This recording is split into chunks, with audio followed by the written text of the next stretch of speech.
Well, we're live, so let's talk about it. We're live. Holy crap, you guys.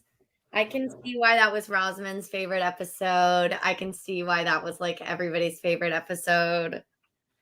Holy crap. Yeah.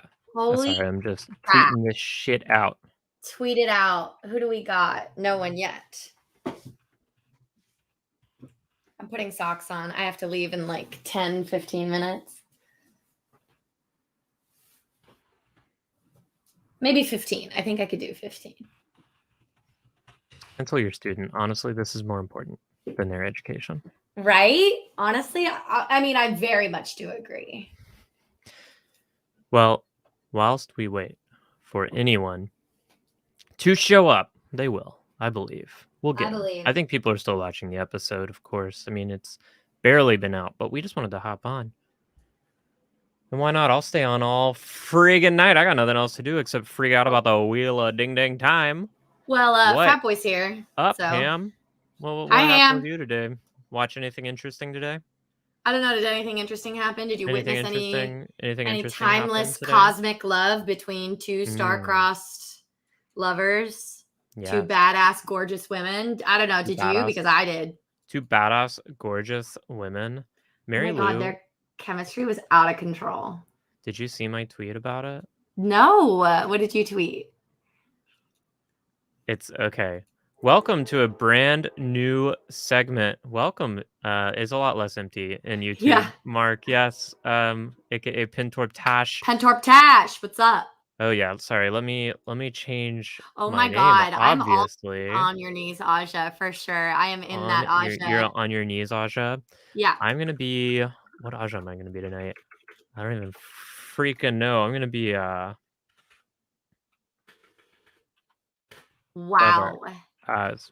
Mother Aja. I wrote some of my favorite quotes. I hate when you call me that. I loved that. Hi, Roland. Hi, Boggy. Hi, Marisu. Hi, Alicia. Hi, Pentorp Tash. Hi, everyone. Ham. Holy smokes. That episode was... It was tense. It was really good. It was so emotional. It was just as emotional as the last one with a ton of like plot tension for me. So it was like just as emotionally evocative while still being incredibly like exciting. Yeah, that was exciting. Yeah. Dark One's Taint says the Amerlin seat has a brand new meaning. Yeah, I know where Swan's sitting. Yeah. Oh. Your lesbian yearning, Aja. Yeah. Yes. Classic. Is that the last of Barney? I think it might be. Well, you heard that, Mary Lou.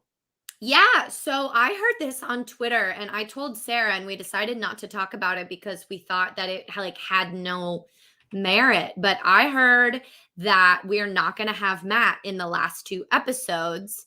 And I heard speculation that that was because he had already left the show before they did reshoots for the last two episodes. And as you know, reshoots are when you go back several months, after initial filming and you get the shots that you desperately need for the show, but didn't have time to get.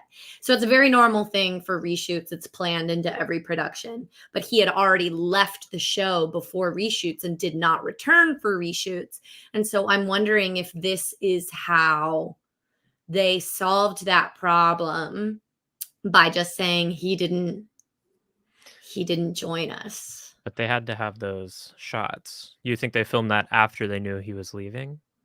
No. I mean, if you look at it, Sarah, if you watch it again, there are only shots of him just standing there that could have been easily just like CGI'd out other people. And the only like new shots would have been them in the ways going, Matt, come here. And it's not like he goes, sorry guys, I can't come. He just stands there.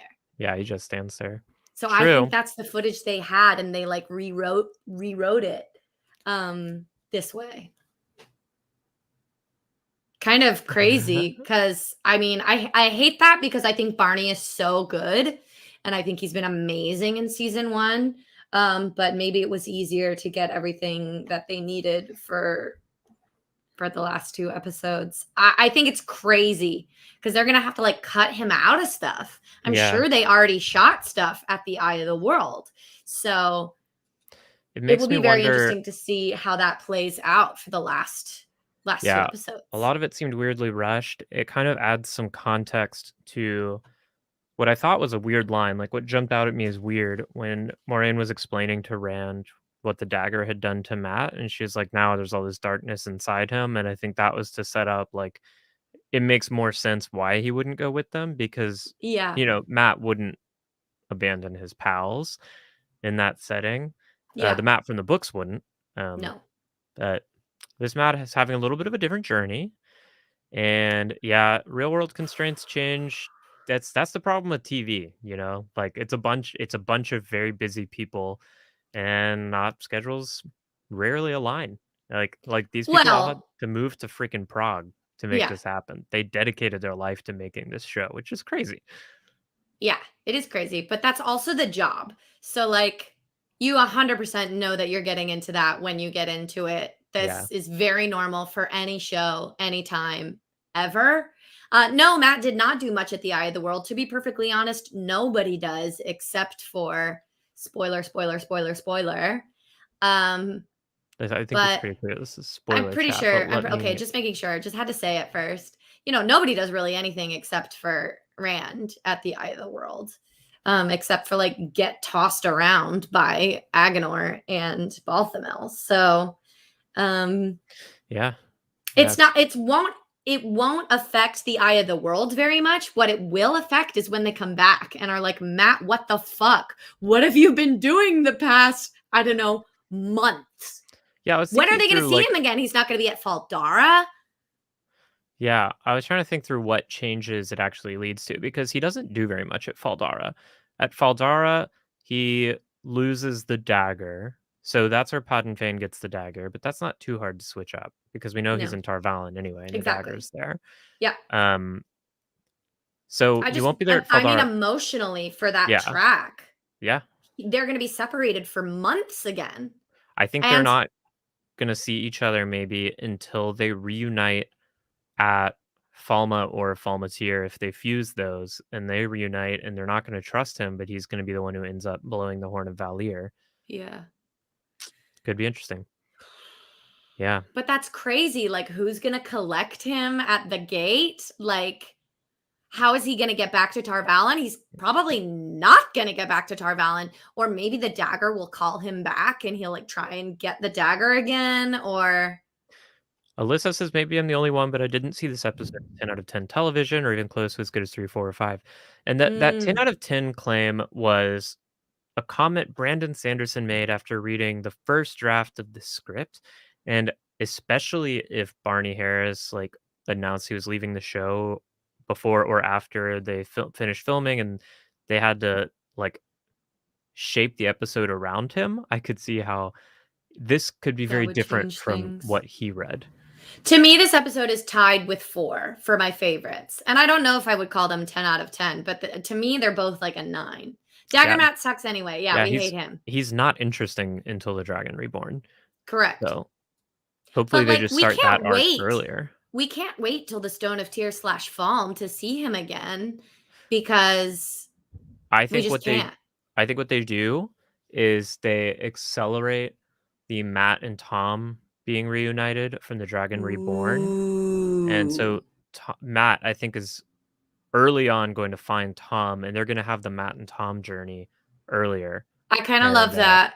we just won't see Tom and Carrion when Rand is there. Kyrian, yeah, Yeah. yeah. Ooh, I could see that happening. And we have a Matt and Tom journey, and they both become even more solidified in their anti-Aes Sedai, anti-Tower stance. That could be a Yes. very interesting But storyline. Mary Lou, we only have a few more minutes with you before you have to I know. go. I have to go. I have to go to work, you guys. We're still going to do our review tomorrow at our normal time at 11. But I was just so jazzed about that episode. I had to get Yeah. on and talk with you guys. Holy smokes. How freaking So hot yeah. was Swan and Moraine. Love their lady window terangrial. What do you think's going on there? I wanted to ask you. I think it's a terangrial. Definitely one of those. Because Swan also had one in her study. She had a picture thing. I think somehow they're being transported to Tyr. I don't know how. We've never seen a terangrial like this. Maybe it's like not that they're being transported to Tyr. It's that it's like a liminal space somehow. I think it's Tel'aran'rhiod. You think it's Tel'aran'rhiod? Yeah. Why didn't I think of that? Okay, love that. Welcome to a brand new segment called Sarah forces you to look at her tweets that she thinks should have gone viral and didn't. I love that tweet. Sarah does horny puns. This is our section called Sarah does horny puns. Sarah does horny puns. Yes. Oh my gosh, how incredible was Swan leaving Tyr with her dad? That actor, I would die for him. I would do anything for him. Swan's dad, he was so good. I was really confused about that scene though. Like, what? The actors did great. I thought it was beautiful. And why couldn't he go with her? Because it doesn't seem like there's any other family members. His house was burned down. He's not like got a thriving fishing business he needs to continue. Why didn't he go with his daughter on this river trip? Because if I remember Tyr, you have to just like send them away and denounce them. So if he ever wanted to come back to Tyr and live in his village and like be a part of his own community, he had to say like, I got rid of my daughter. That's bad badding. That's bad. I wouldn't choose to do that, but maybe that's why it was so emotionally difficult for him. I don't know, because like I could see that, sure, but the way they were presenting him was as like a Terran father who is willing to break the rules for his beloved daughter. He already knew she could channel. Like, she'd clearly been doing it for a while. Yeah, but he told her to hide it. He was like, these are the rules, you know? I just think she should have, he should have gone with her. And if he really chose being able to live in a podunk village in Tyr over his wonderful daughter Swan, I'll never forgive him. I think that's fair. Yeah, but I loved that portrayal of that scene. Yeah. I found it really heartbreaking. Wow, Nick thinks that was the Stone of Tyr in the background. Yeah, lots of people are saying that on Twitter, that they saw the Stone of Tyr in the background, and I didn't see it. I wasn't looking. I don't know what I was looking at, but I didn't see anything that remotely. I wasn't looking. Let me try my absolute best to. Yeah, I want to see that. To show you, whilst we still can. Any other, because we're going to do a full review tomorrow, but just like lightning round reactions. Loved Megan talking about the ships disappearing in the west. That Shan baby. Shan the waves looks absolutely terrifying with the like lightning striking in it and these like geotic and like stalagmite, stalactite, oily black situation that looked disgusting. I do think that they had to rush that ending and write it in because of the Barney Matt situation. I absolutely loved the little sex hut in Tel'aran'rhiod, or this little like pocket dimension that Swan has. I loved when Lan was like, say hello for me or send her all my love. And because I knew it was coming, but I was imagining like a new reader being like, wait, send who? What the fuck? What's happening? And then she's in. Oh, loved that. Leandrin, what a fucking bitch. But I loved that first meeting of the Hall of the Sitters where she's like, well, Moraine never told us. It's just like, ooh, bitch. Like so messy, queenie drama. Loved that. The man in Cold Harbor. The man in Cold Harbor that you see. I think Moraine thinks that it's romantic. And I don't think it's romantic. I think it's dark friendish. Fucking dark friend. Think it's dark friendish. Yes. Okay. What else happens that I love? Nynaeve. I loved this Nynaeve being way too proud and way too stubborn thing. I love that she got like a little bit of comeuppance, but we're still on her side because obviously she has no reason to trust them. But like she absolutely should have told them about Matt. Like she came back with her basket of herbs, and I'm like, honey, sorry, like herbs aren't gonna do it for the friggin' dagger. You're not gonna cut it. Not gonna cut it for Matt Shadar. You feel me? Ooh, the way the Matt Shadar like traveled up Maureen's So mouth and then freaky. like peeled off like Yeah. venom. Ugh, this episode was great for me. A lot of exciting moments all together. The more I see of Loyal, the more I like. Though I didn't like his little like cloggy boots. I think it just made it look a little too obvious that he's wearing lifts, but that's just me. Everything else about him I love. I love that they didn't focus on the sausage fingies today. What else? What am I forgetting? Sorry, I keep freezing because every time I try to pull up the Wheel of Time to grab some screenshots for us, it crashes my internet. So I don't know what's going on that's there. not good. Okay, gonna hold stop. on. Let me do it then because I'm currently on it. You need to use Firefox. Safari won't let you screenshot. Oh, I'm not gonna screenshot it. I'm literally just gonna look. Oh, you're gonna look. I don't even know what you're Sorry. looking at. I've been I frozen don't for the last either. few bits. I guess I'm gonna watch. When do we see the Stone of Tear, y'all? Is it when Swan's leaving? Oh, I briefly looked for that, and before my internet crashed, I wasn't able to find it. Okay, somebody tell me when it is that we think we saw the Stone of Tear. Yeah, if we can get a timestamp on the Stone of Tear, time check, That timestamp check. time check, so I'm not just like Timestamp watching check. randomly. Yes. To your knees. I love that. Oh, I see it. Yep, I see it in the background. There it is. Totally. Yes. That's the Stone of Tear. No P. It's at 6 minutes 13 seconds. 6 minutes 13 seconds, and that's 100% the Stone of Tear. Okay, can you 6 minutes and 13 seconds, everyone. I don't have a screenshot, but let's see if someone on Twitter does. Yeah, totally. It just looks like another mountain in the background, but there's this cool bridge that goes to it. Oh, and yeah, it's that like thing. taller than the mountains. Yeah, I didn't see that the first time at all. Just wasn't looking. Oh, I noticed that. I noticed the spire on top, but I didn't recognize the whole thing as the Stone of Tear. I think it's gotta be. What else is gonna be bigger than mountains? And it's No, a I good think that Easter egg. makes sense. Two Rivers corn farmer at Dark One's Taint. Is that you? Is that our Dark One's Taint? Dark One's Taint. Dark One's Taint at Two Rivers corn farmer found this. It's not this is not so much a screenshot as it is a shot of a screen, but hey, you gotta do what you gotta do, and I'm gonna steal it and use it. Yeah, maybe I should have done that. So this is what you're talking about back here? Yes, 100%. That's what I'm talking Perfect. about. Love, before I go, I have like 2 minutes. Okay. Somebody mentioned this. I love that in this episode, we are learning how little the Aes Sedai know, right? It became explicit that Moiraine is telling Swan that, like, how can we trust our prophecies? We don't know. And even Swan is like, well, it doesn't fucking matter, right? We got to go to the Eye of the World. That's the Dark One's prison. LOL. No, it is not. But they think they can end things here, right? Do you think that that's a mistake they're making, or is that a change? I think, but maybe both. Because to be perfectly honest, I never understood what the Eye of the World actually is. So it might be kind of pool cool. Of purified sardine.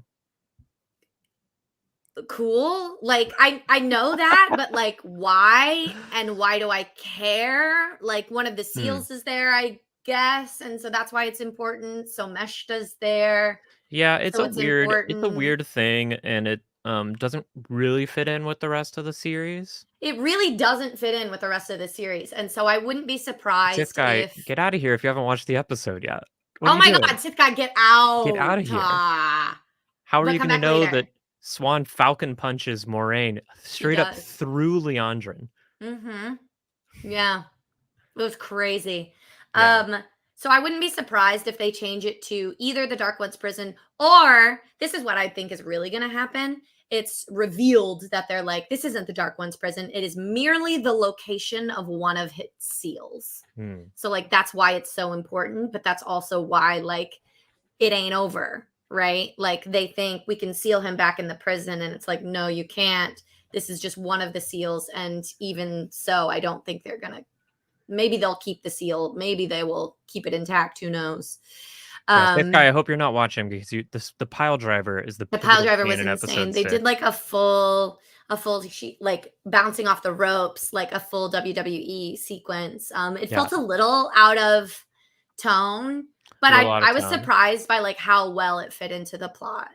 Speaking of out of tone, what did you think of all the ruffled Aes Sedai in that hall? There was no Aes Sedai Serenity on display today.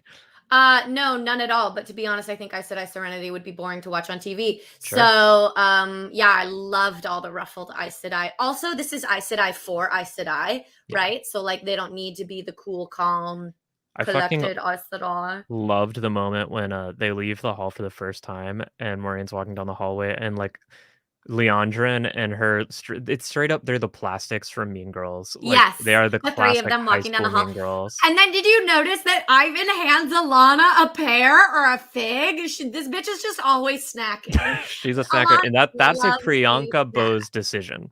Has to have been. She tweeted about like she was like, why was Alana eating a persimmon in that scene? Because I wanted a persimmon. Yeah. And like it felt clear to me that like this is Priyanka's Alana, and this Alana like snacks. She's a snacker. And like Ivan, she like came out and he was like, let me take your gloves and here is your fig. And she just like had her fig and it was like seamless. Love this Alana. Alana is a snack, and Alana is always on the lookout for a snack. Absolutely. She's a snack cubed, right? She's all about that snack, which I get it. I love it. Love this choice for her character. Thought it was hilarious. And now with that, I'm sorry, it is a persimmon. It's a persimmon. A persimmon. The persimmons are in season. Goodbye, Mary Lou. Okay, bye. Tell your baby sister hello for me. I will, niece, but okay. Whatever. A niece is just a sister that was born to your sibling and not your mom. And that is an old saying where I grew up, and no one can prove me wrong. Persimmons are in season. Yes, the persimmons are in season. Speaking of the persimmons being in season, you know what else is in season? And I apologize because this video is going to be a little bit out of date. I'm not going to do the video. I'm going to do the whole damn thing, because now that Mary Lou is gone, it's time for the Sarah to play. And when the Sarah plays, she thanks all of her wonderful patrons. So let me find my list of patrons so that I might thank them all. And I'm gonna run the banner, but it's not gonna have everyone. So if you don't see yourself, no, I need to update it. Thank you, Bryant, Detective Mosley, or I'll wrap it. Let's see, where are we going? We're going where we start this shit. Babs, Ash, back that ass up. Natalie McCartney, Paige Smith, Balance Gaming, Catherine Fink, Mistress OVA, Katie, we got Bryant. We got Detective Mosley. We got Ian Stark. We got Joshua Jones, C Kitty Cat, but GVMP. We got Axie and the BOGG. Too much food. We got Arrow. We got Passut, and we got my new bro, and I just learned how to pronounce his name. It's Roland Boise. Correct me if I'm wrong, Roland. I'm doing my best. Boise. We got Cat G. We got DES. We got Marissa Swank, and a big swanky thank you to all of you. Now let's get back to the wheel of time. Give me your hottest takes on episode 6 in the chat, and we will bring them live, baby. Maddie, do you want to hop on stream with me? No. Come on. All right.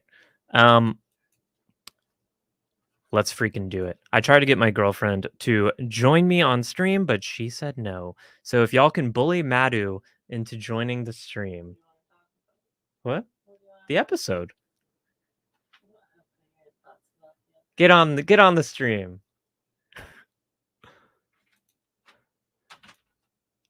You were too hyped. I got myself too hyped too, if I'm being totally honest with y'all. Like, Mary Lou's reaction was 10 out of 10, and I can see it. I thought there were some incredibly good moments, but I don't think it was a 10 out of 10. Personally, she said 9 out of 10, Mary Lou did. I shouldn't mistake her rating. Yeah, I there's a lot. Like, the way they had to handle Matt was clunky, and I know that probably wasn't anyone's fault, but it makes me sad.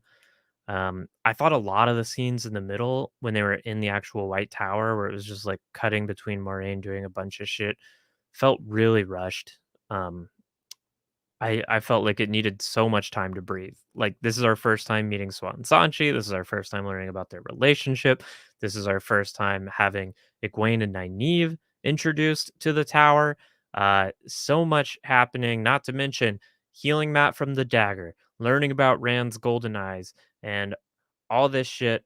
And they got from like the beginning there all the way to in the ways by the end of that. And they managed to cram in a lot, and I thought a lot of it was really effective. I just think a lot of it felt kind of rushed.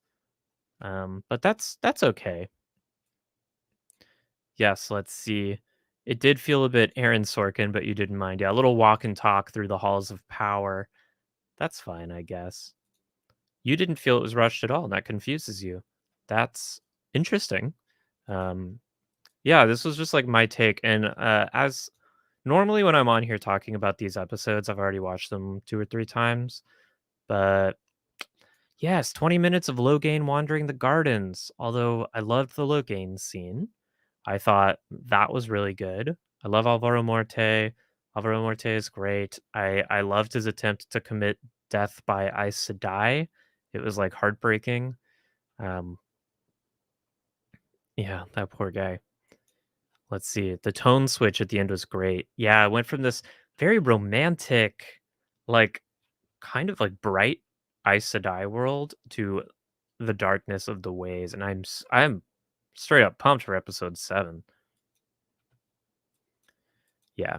When when what becomes that political drama, they need to address the pacing. I mean, we'll see how much of the Elaine succession plotline makes it in. Still no birdsword explanation. That is very true. We'll have to talk to Zach about that on Monday. This episode was literally Moraine running around to talk to everyone. Yeah, that's why she needs a sexy portal directly to Swan. So what do y'all think about the portal? Let's do a poll. Um, are they traveling? Are they going to Teleron Riad? Or is it some third option?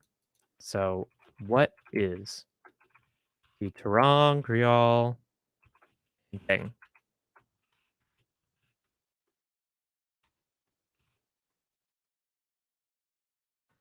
Third option. Let's do it. Get them votes, people. Some people are saying it's a dream shard.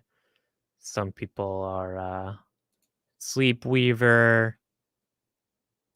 Ooh, the dagger heal is possibly a Barney leaving thing because leaving all of the post healing effects seem weird. Yeah. Well, Moraine like does kind of heal Matt when she encounters him in the Eye of the World. She just isn't able to heal him completely, but she like gives him a buffer from the dagger. And then he has to keep the dagger on him for that like buffer to maintain its strength. But then in this show, she's like, oh, if he touches the dagger again, he's like fucking gone. So I don't know what's going on there. Let's see. Teleron Riot is winning pretty majorly, but some of you think it was maybe traveling and some think it was the third option. My question with traveling is if they have a traveling Terangreal, why wouldn't they have gone to the Eye of the World with it? And to answer that question, let me introduce to everyone my dear sweet girlfriend Magu. Hello, Magu. Hi. Let me. What Aja are you, Maddie? I don't know. Oh, we got a freaking super chat in the chat. Loyal Book Club just heard your name rapped after watching your favorite episode so far.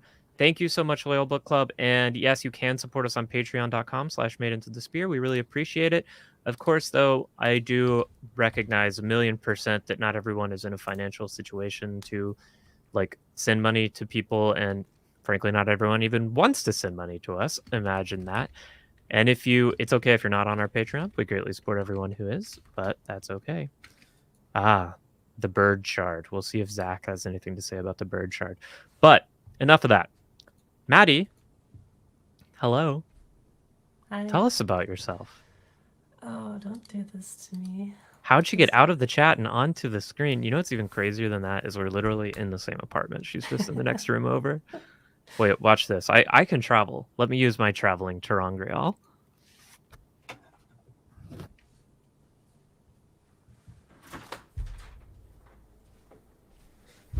I think they believed you. They believe me, but I needed to prove it.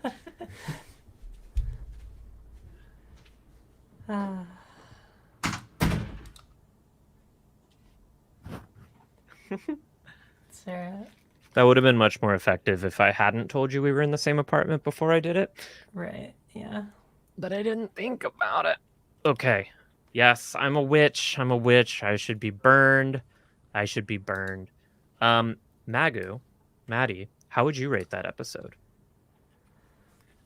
And to be clear, Maddie has read The Wheel of Time. I give it a 6.5. A 6.5? Yeah. How have you, what's your highest rated episode so far? I think 3 was maybe a 7, and 4 was maybe a 7.5. Okay. You're a pretty harsh grader, Maddie. A 5. 5 was a 5? Yeah. Yes. That's fair. Yeah, I think my biggest problem with the episode was just, I feel like at the end when they were getting ready to go into the ways and Moraine is kind of like restating but trying to avoid the drama that they inserted on top of the plot, which didn't need to be there. That felt awkward, but maybe that's only obvious having read the books. Yeah, you pointed that out when we watched the episode, but you're talking about like the idea that they added. I mean, they added it, like Swan mentions it, like, well, what about the ones who are not the dragon? Anyone who gets between the Dark One and the Dragon Reborn will die. Like, I don't know why they've added this. But Maddie, let's talk about the more important part of the episode. What'd you think of the gay shit? I liked it. I thought they cut it the right spot. They made it very explicit without, doing it. Yeah. Which I like. I think, like, every time we see one of those bath scenes, I, like, get a little bit nervous, and then they do it pretty well. Just because of, like, Game of Thrones precedent, but... Yeah, I think this was our first actual, like, shot of some boobage in this show. Just none of the main characters. That little, like, sweat tint was interesting. Because that's really an Aiel tradition in the books, but that's okay. That's true. I didn't think about that. They were trying to artificially create tension with the dragon, everyone else is going to die thing. It's weird. Yeah. I don't know what's going on there. I did feel like it was really rushed as well. And I felt like if they removed that tension, they would have had like 10 more seconds to insert between all of the cuts of the show. And it would have felt less awkward. There were so many cuts where it was like Moraine walking out of a scene and then like immediately being hours later. So many. They needed just like a few seconds of like panning on some kind of scene first. Yeah. I thought the show just needed a little bit more room to breathe. Yeah.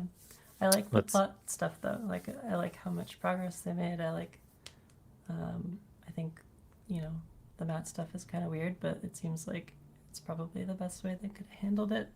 So, yeah, I don't know. Moraine demanding to meet Nasana surrounded by naked ladies. They're clearly trying to tell us something about Moraine. Right. Yeah. What did you think of the way that they depicted the Matt healing? I liked it. That was fine. Yeah. It was actually not very different from how I pictured it in the books, except with more people involved. It's not very explicit in the books either, so I think they had room to invent that. I liked keeping the blackness. It was like super visceral, like having that goop being ripped out of him, and it's like it was gross.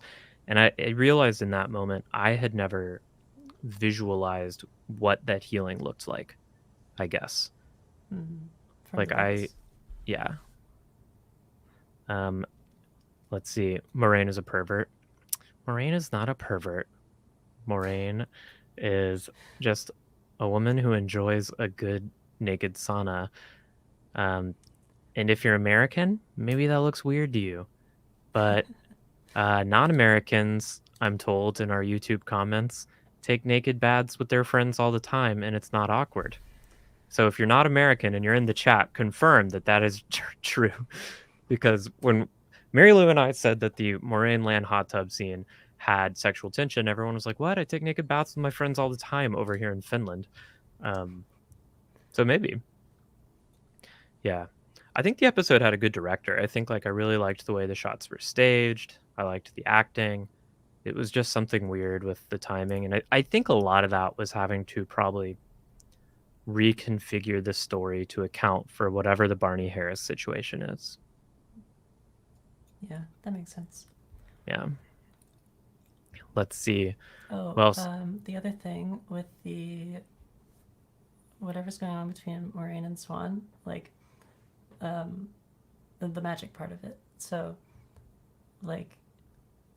for book readers, we can kind of say, well, obviously it's not traveling because that would change so much of the plot. But I'm just curious at what point between now and when they introduce traveling, they're going to tell us how they did that.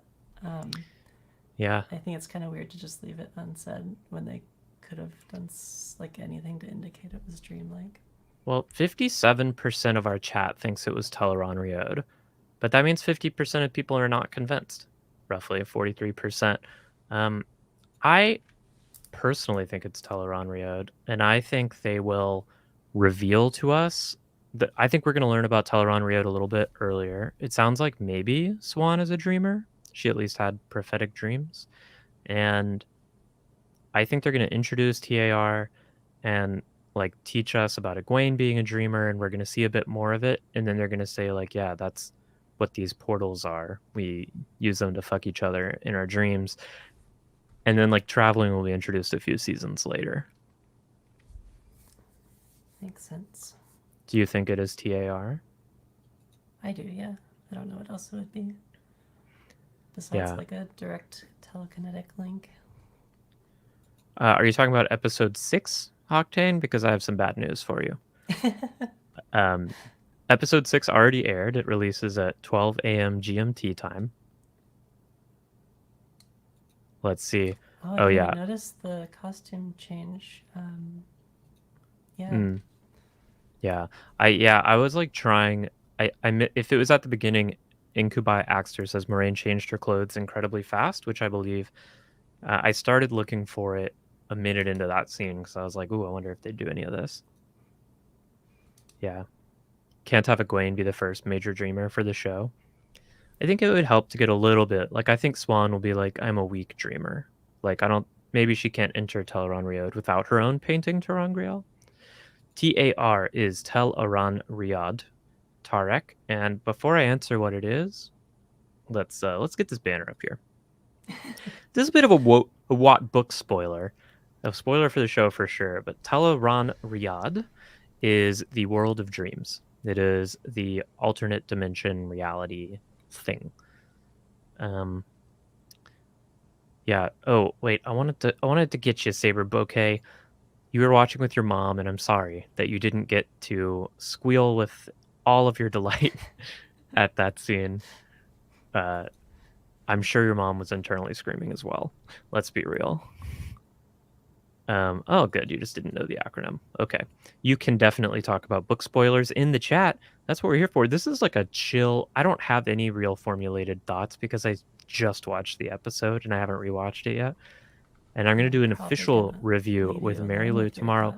You're going to leave me, Magoo? In a minute, yeah. Or you can leave. You can leave. Thank you. Maddie, everyone say thank you to Maddie for braving the stream. I've been trying to bully her into being on it forever. She's very shy and cute. So thank you, Maddie. Bye. Bye. You loved Lan's strong attachment to Mandarb. If by that you mean Lan just straight up sending Mandarb to run God knows where, do you think those horses are going to be able to make it back to are going to be able to make it back home, or are those horses just gone?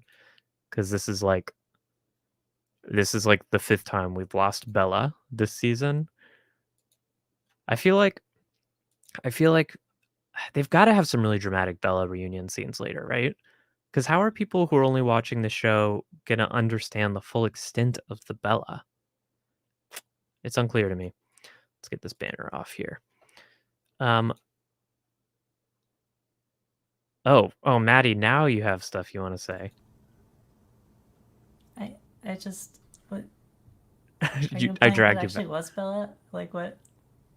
Oh, I don't know. It probably wasn't Bella, right? Okay. Sorry. Bella's dead.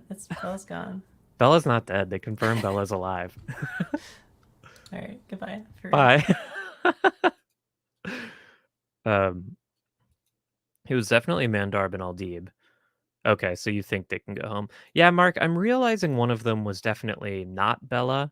Bella was not there, but in my head, I saw horses with these people, and I assumed it was Bella. Do we think they will do a proper Eye of the World prologue? I wish they had. I loved the prologue, but I will admit I only love it on rereads. It was super confusing the first time I read the books. I think we'll get that scene though. I'm guessing maybe it'll be the cold open of episode 7 or episode 8 to reveal the stakes of that you don't want to be the dragon maybe. I think maybe next episode the cold open, because the cold open are always flashbacks. I think next episode's cold open is going to be Rand bringing Tam through the forest and having Taishar, Maddie. Thank you so much, Giorgio. Maddie did great. She's really shy, and I'm very proud of her for coming on stream. You think season 2 or 3 cold open? Well, I think the actor who plays Luz Theron is cast for season 1. So I'm predicting episode 7 cold open is Luz Theron.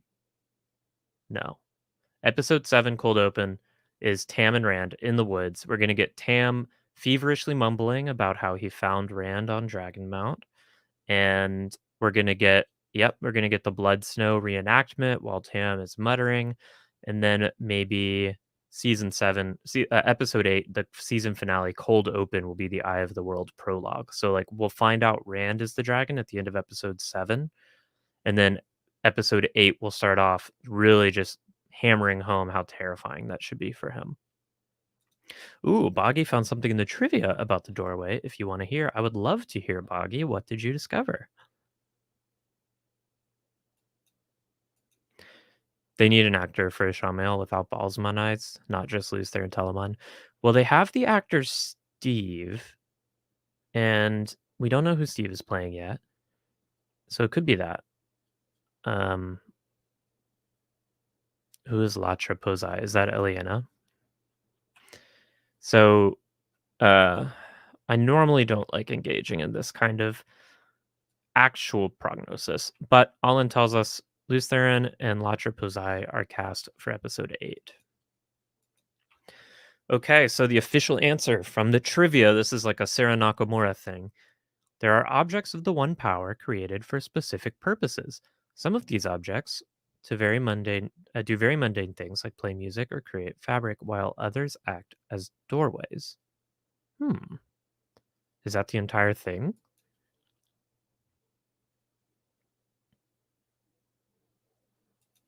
A friend of yours presented a great theory that Rand only knows sheath the sword because he has not learned how to use the sword or do anything.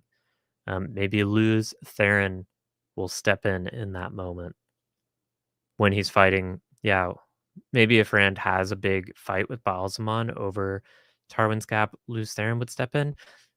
Yes, Demon, episode 6 has already aired, so get out of here. I gotta make a new banner for y'all.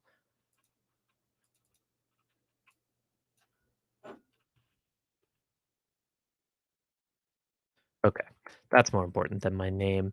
Yes, episode 6 has aired, and we are talking about it again. I win again, Luz Theron. Especially that one time when I was Steve. Luz Theron. Oh, La Trapozai is the one Luz argued with. Thank you. La Trapozai is the leader of the women of the ancient Aes Sedai. I think. Yes, female Aes Sedai leader from Age of Legends. Thank you. So we are going to get a bit of that. It's going to be a whole dang thing. Is episode 8 just going to be like fucking Age of Legends? That would be kind of sick. I'm so desperate to see the Age of Legends. I really want to see like a Jokar. I want them to lean into that shit. I want them to lean in. You don't get those waygates. You need the power to open it. So what about Ogier using them? I guess it's possible the Ogier... Yeah, it was weird. I didn't love that, that she opened it with the one power. I'm wondering if Ogier maybe have... Like, they still have tokens they can use to access them. And also, if it's the one power, like, it makes it harder for Pat and Fane and the Trollocs and them to use them. It's an interesting choice, but we'll see. Saber Bouquet calls out that little Aiel mention. I know I'm so pumped, and especially I'm pumped for the Shanchan mention. I love that. The Waygate entry can be opened by Loyal, right? So, yeah, so in the books, Loyal opens the Waygate by taking the Avendasaur leaf and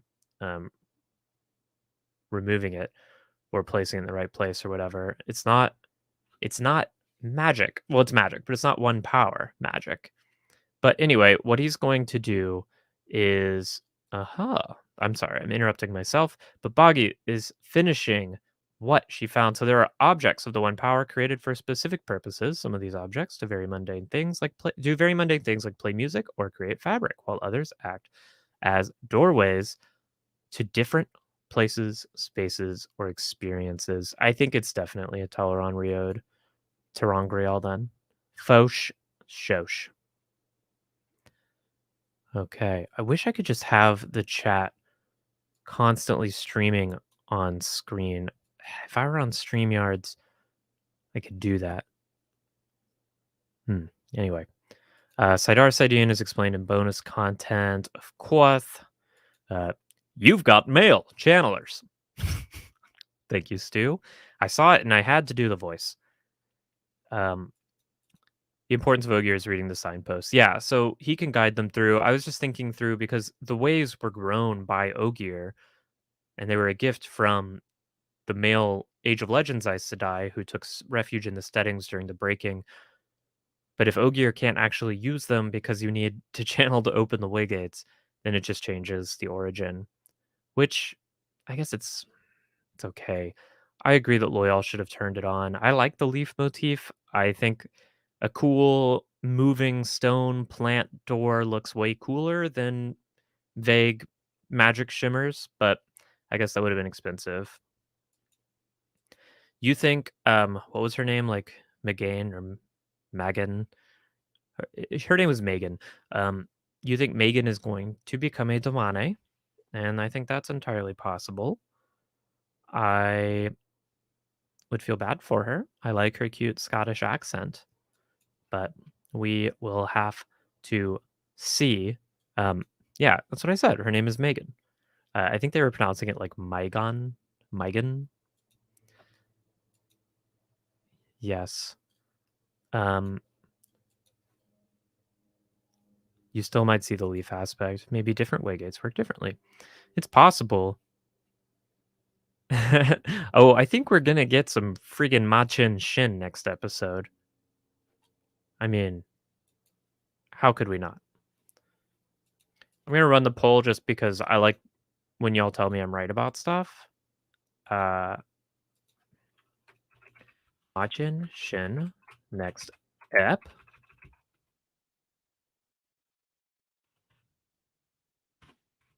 This better be 100% people. If it's not, I'm gonna be very sad. Yep. This is an exit of Barney Harris. It's sad. I actually really like him. His like last line made me laugh. It was too late to change our minds. I thought it was very funny. Her name will be Meg when she's a Damane. That's very sad. That's very sad, Pentorp Tash. You're making me sad. Your only issue with being made Damani is the name they give you.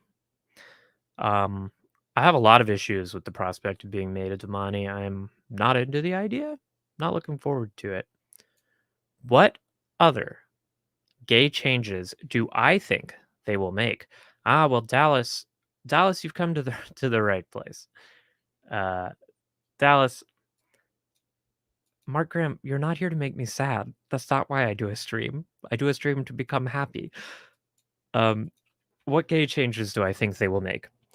All right. Well, since it's just me, let me call some gay shots. Okay. So as far as things that I think are like likely in the near term, I know we're going to meet Min this season, and I think Min will be full on non-binary. I think Min's going to be an imbi. God, I would love to see Min use they them pronouns. I think that would be incredible because I don't know a single character in a major like big budget piece of entertainment like this that uses they them pronouns unless it's specifically like a thing about queer people. Um and I'd love to see one of the main love interests in this show be this non-binary badass in Min. Other gay shit, I'm really like I think Lil Stink Stink actually came up with this originally when I was talking to them back in the day, but I would love to see lesbian pirate Bail Doman. I am desperate to see lesbian pirate Bail Doman. I do be desperate to do be seeing lesbian pirate Bail Doman. Fortune prick my aged grandmother. Oh, I do be hoping I get to see lesbian pirate Bail Doman. We'll see. That's my hope. There's like no reason for them to do that, but I hope they do. Like, there's reason in that it would be incredible and awesome, and there's no reason for Bail Doman to be a guy. Like, Min is prime and B material. Second favorite character for Troy, and would love that. I freaking love Min, and like Min, I think Min kind of Min is and isn't non-binary. Like, I think Min is inspired by people Robert Jordan knew that in modern parlance and in modern culture, I would guess were non-binary or at least like definitely gender non-conforming. And Min is what happens when Robert Jordan does his best attempt at writing a character based on those people he knew that I think he thought were interesting, but that maybe he didn't fully understand. And so when he's trying to get into Min's head, it's a mixed bag. Like sometimes they seem really non-binary and they express, like clothing dysphoria, and they they hate their dead name. They hate being dead named, and it's painful for them when they have to go back to Tar Valon to use their dead name. And there's like a lot of imbi shit. And there's a lot of trans shit with Min. But then Robert Jordan also defaults back to a lot of stuff about Min that makes her feel progressively less non-binary as the series go on and we get more chapters from inside Min's head. And I'm not talking about Min's clothing becoming more feminine, because NBs can wear feminine clothing. The fact like wearing Min's breeches and jackets does not an NB make of an AFAB person. No. In fact, like a lot of NB people I know in real life, and even like trans mask people, trans men, describe the experience of post transition, like post kind of accepting and acknowledging themselves, having to grow to re-accept their feminine side, which a lot of them have like had to shun, and like a desperate attempt to make society recognize the identity they're asserting. And then they have to say like, wait, I actually, I do like wearing dresses. Just because I'm non-binary or just because I'm a man doesn't mean I can't still wear dresses. Dresses are freaking dope, and all men should be wearing dresses. And I can confirm dresses are incredibly comfortable and practical, and they're fantastic on like a breezy summer day. If you're not wearing a dress, what are you even wearing? Pants? You're wearing pants? Get out of here. So I'm okay with Min having her like journey into re-accepting their own femininity. Anyway, that's enough about Min because we haven't even seen Min yet. Let me move on to uh will there be Moraine Tom? I think this episode put an end to Moraine Tom. Could Moraine and Swan continue to be bisexual and pair up with Gareth Bryn and Tom in the end of the show? They could, but I think that in a forbidden, eternal lesbian romance between two hyper powerful witches that spans the turning of time is like way better narratively, story wise, and dramatic. Like they have this scene where Moraine is like sworn on the oath rod essentially to love Swan forever. And then the show is going to be like, yeah, so we set up this incredible romance, but Moraine also thinks this random ass Gleeman is kind of attractive. So we'll see. Uh, I I think Moraine and Swan are endgame, baby. Saber Bouquet says, "May Bale's dulcet tones bless our ears." God, I'm so excited for Bale Doman. If they have cut Bale Doman from the show, I will do a dragon mount. I will take in more one power than any one person has ever held before, and I will turn myself into a volcano. I'm gonna do it. Gay lesbian seafaring do be normal. That do be true. On the open seas where there do be no one to see. Well, we'll see. Loyal's gonna French a Trolloc. That is interesting. Mach and Shin, Saber Bouquet wants to be scared again instead of sad. I agree. Let's get back to that horror. That's like one of the underrated parts of the series, I think, is the horror aspect. There are some scary fucking parts. There are some disturbing parts, and not like torture porn, gore shit. Like really well crafted horror. And I really want to see them do that. Fortune prick you, Bisty? All right. Fortune can prick you. I will allow it. Now, let me get back to my favorite topic. Rambling about projected gay shit in the Wheel of Time verse. And I'd actually be interested in talking to y'all about this. It's something I've been thinking of because for anyone who didn't see the announcement, which I assume is most of you, I don't assume people like keep super close watch on this stuff, but maybe you do. But I'm going to be joining a Dusty Wheel panel in a couple weeks to discuss changes in the metaphysics of the Wheel of Time that are implied by some of the changes the show has made to canon. One of the examples is like how the sort of ungendering of souls within Robert Jordan's system will affect things. I have a lot of thoughts. I have a lot of thoughts on it, and a lot of my thoughts are also like how to approach it. Where I'm on a panel with 3 cis men who, as far as I know, are cis het men, but I'm not sure. But like gender and the Wheel of Time is such a complicated topic, and it's one that I love thinking about and talking about. And I hope we see some non-binary magic in this show. I hope we see some trans characters. I have already gone on many tangents about how I would do that if I were in charge of the show. But I think we'll see it. Like I think this show is not afraid to lean into the gay, clearly, as Marls knows, because Marls has been waiting for this episode their whole damn life. Yeah. I think we all were very happy to see Soiraine in full swang.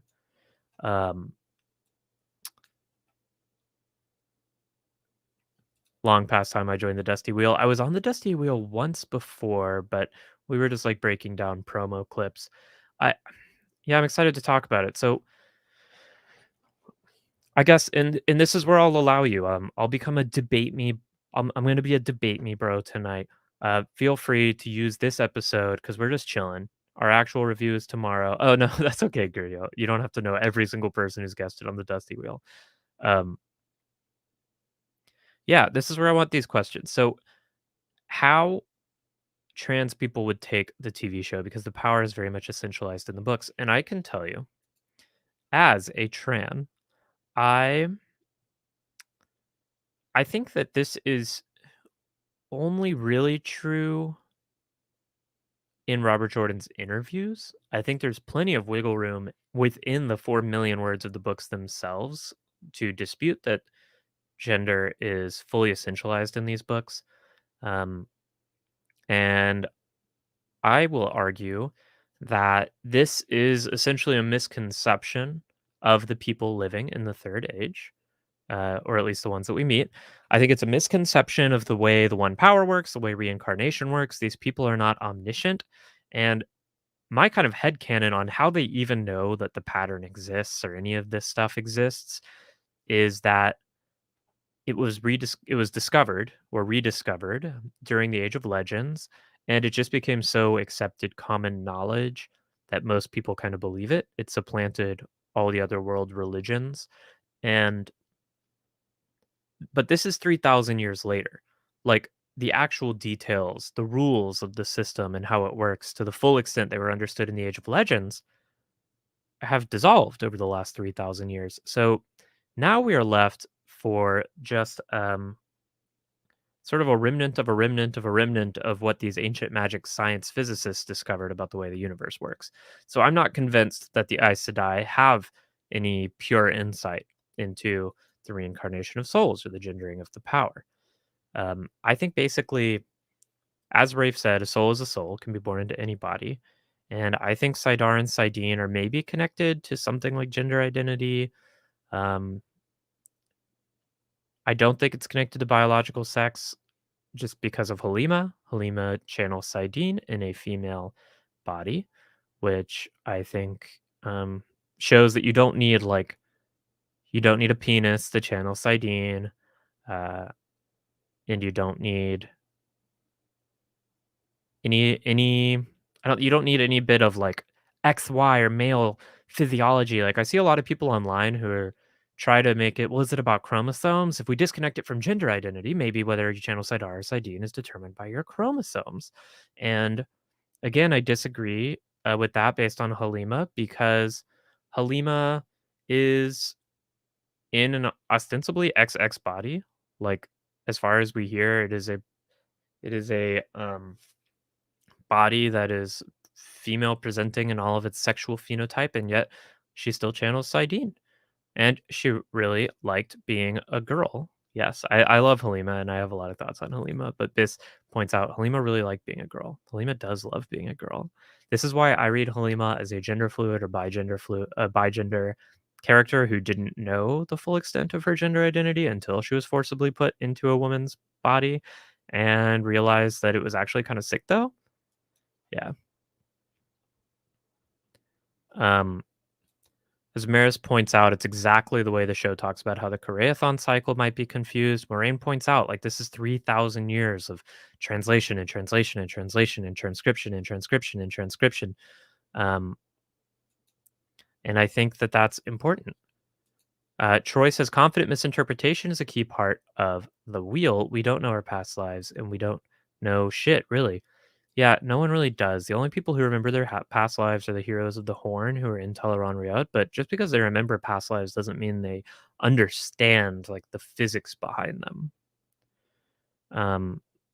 If Halima had just gotten to be a girl, she wouldn't have had to go be a Forsaken. I'm telling you, Halima loved being a girl, y'all. She loved it. But what's interesting about Halima is why does she still channel Sidene? And I don't think it's because Halima's soul is male. I don't think it's because Halima's really a man. And I don't think it's because Halima's gender identity is man, because I don't think Halima's gender identity is man. She is comfortable as a girl.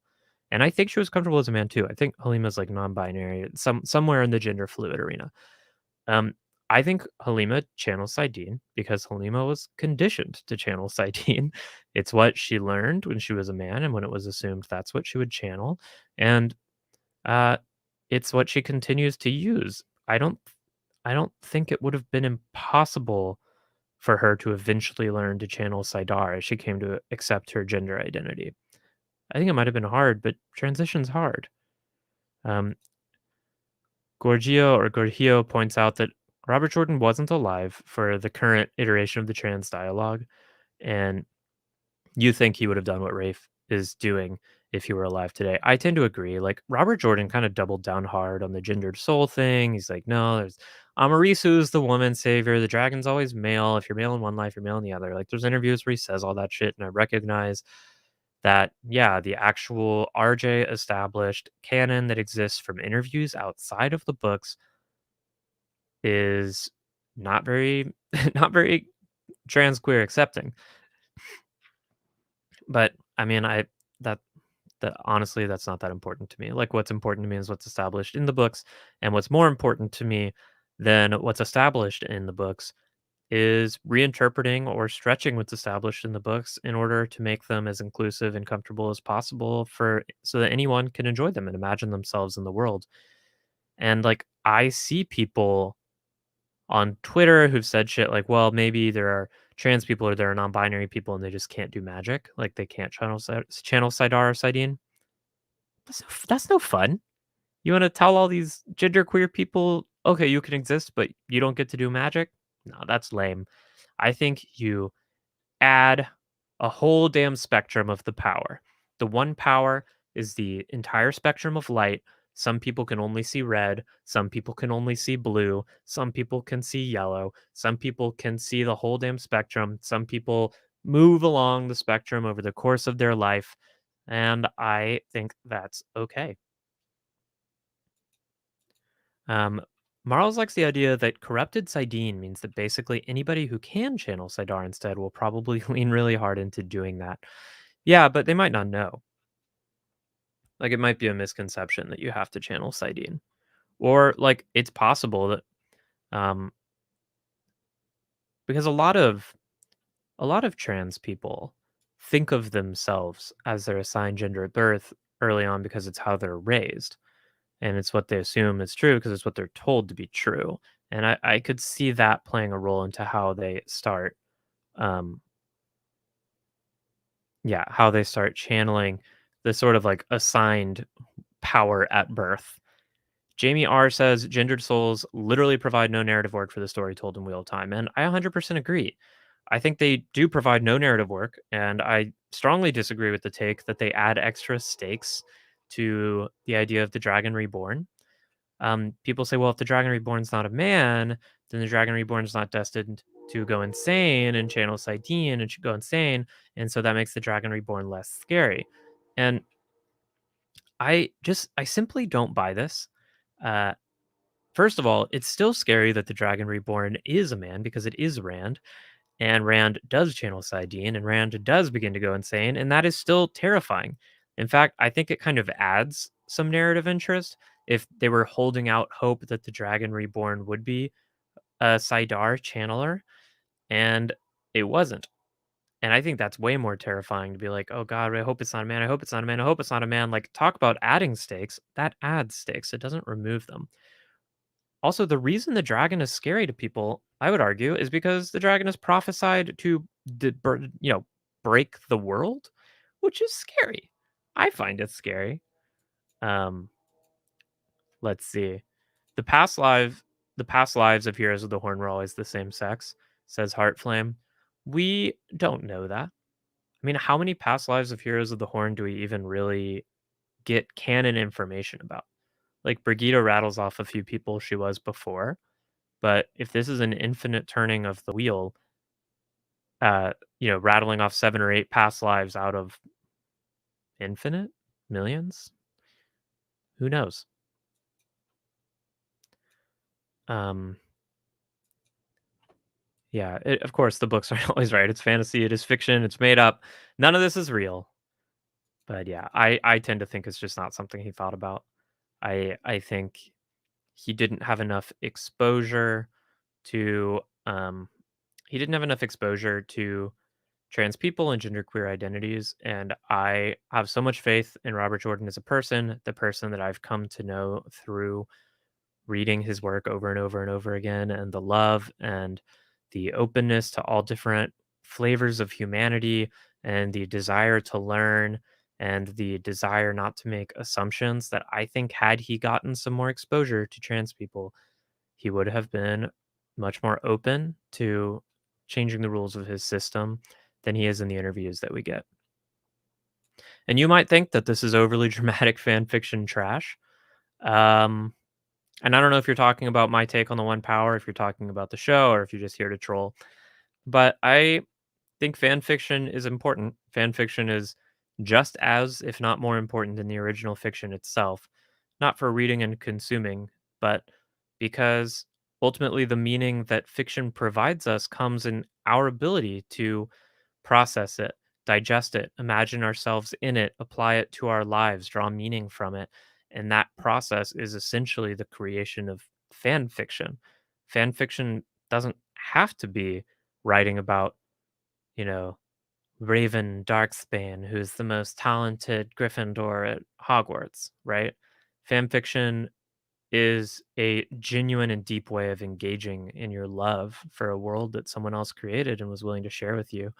And I think we're all composing fan fiction when we read a series. Like, to read is to interpret, and to interpret is to add from ourselves into the world we're exploring, and that is fan fiction.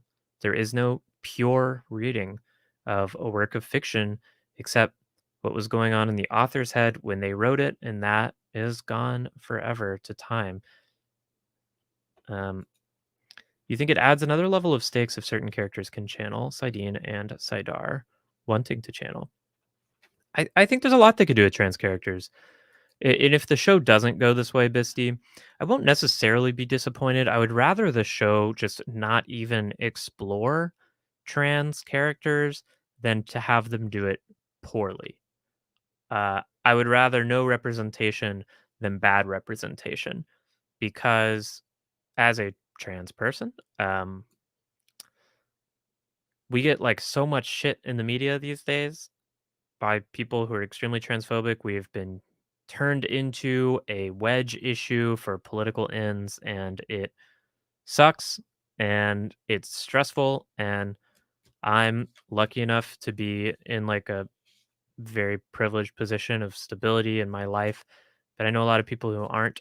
And we really don't need this show fumbling around and doing it wrong and feeding people a bunch of misconceptions about what trans people are and how they work, and riling up anti-trans mobs, and adding on to people's stress. Obviously, if they do it well, I'd absolutely fucking love to see it. Um, yeah, I just want to like get to read the script before they film it, I guess. Gendered soul cuts Moraine travel time by 0 because apparently men and women apparently live together. You have to rephrase that one for me. I'm not entirely sure what you're getting at here. Okay. Brigida and her boyfriend. Yeah, Brigida could be a badass trans woman. I also think Idol Kane could be a badass woman. I think they could be a lesbian. You think Brigida never got to be a handful of other genders? Seems fake. Yeah, no, Brigida definitely got to. You know Brigida? Brigida? You're talking about Brigida, and you're like, Brigida is the exemplar of like gender conformity and gender essentialism. Matt's best friend, Matt's best bro, Brigida. Yeah, thank you, Marls. This is 100% right. Brigida is, if anything, proof positive of what I'm saying. And as Jamie points out, the dragon does not have to be a man to break the world or to be tempted by the Dark One. None of the Forsaken needed Sidene to be tainted to join up with the Dark One. Cimaraj is the scariest motherfucker on the whole damn fucking planet, and she is not tainted by Sidene. She's just a straight up scary psycho. So, yes.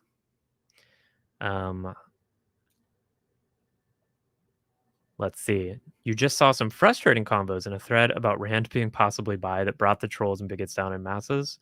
Your headcanon is Min as MB, so that makes Rand a little queer. Anyway, that's fair.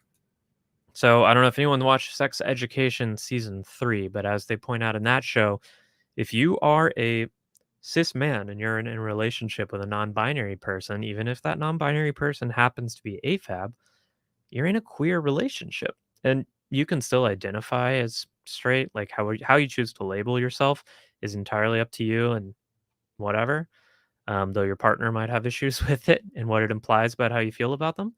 But um, to be in a relationship with a non-binary person is kind of inevitably pretty dang gay.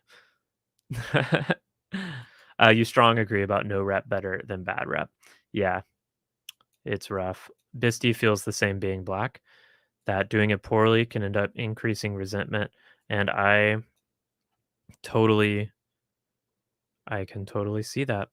Yeah, it's just like, especially if they're doing it poorly, then it means like they're doing it for points, but didn't bother actually talking to enough trans people, or if we're talking about from the lens of black representation, enough black people, and then it's like, well, why are you even trying to do it if you're not going to bother doing it right? Because doing it right isn't even that hard. It's like getting people from the affected group to read your scripts or to like be in your goddamn writer's room. That would be great, right? Gurgio, you were being sarcastic. You are the most talented Griffin Steve in your house, and you feel seen. Oh, the most powerful. Yeah. I believe you're the most talented. Heartflame has some of their best childhood friends who have not been able to handle the stress of being non-binary. I think, yeah, you corrected. Yeah, it can be really hard for people. And we don't talk about Shia Ghul in this channel, or you can talk about it. I don't have a Facebook, and I refuse to have a Facebook. Troy Sekayart says, reading from a 90s lens, you always found to strive for progressive inclusion, even if RJ didn't reach a full understanding. He would have only seen that grow every year. No, I mean, I think you're totally right. And I think that's why the Wheel of Time, for all of the many flaws that exist in the way different groups are represented and the way different things are talked about, um, yeah, there are lots of flaws in that story, and you don't need me to list them, but I think the reason the Wheel of Time continues to have so many queer fans, so many diverse fans, so many fans, so many fans of color, like, it's not a community of cis het straight white men. It's a community that's incredibly diverse who love these books. And I think the reason they love them is because even when he messes up, Robert Jordan's good intentions ring so clearly from the books. And I think it's clear that Robert Jordan is a man who was willing to, able to, desirous of learning and changing and learning about people he didn't understand and coming to understand those people. And he would have changed. Like 90s Robert Jordan, who came up with this magic system, even 2010s Robert Jordan, who did those interviews, he was only in his 50s, and it was a very different time. And people grow all the time. My parents knew nothing about trans people before I came out, and now they are extremely supportive and know a lot about trans people. Um, People can learn, people can change, and what's important really is the willingness, like a genuine willingness to learn and change and listen to other people is what matters. And I think Robert Jordan um, had that, and he wasn't perfect. No one is perfect. No series is perfect. No writer is fully actualized as the pinnacle of human development, and that's okay. Like we can accept the flaws in the book. We can accept the flaws in the people, as long as they are willing to accept them themselves. Even when the chosen is a white guy, he's a ginger legend. Yeah, Rand has definite like anime protagonist hair vibes going on. Bisty asked me about our white cloaks. I give them credit for the name. It's one of those weird things, right? What is that? It's that internet law. The internet law.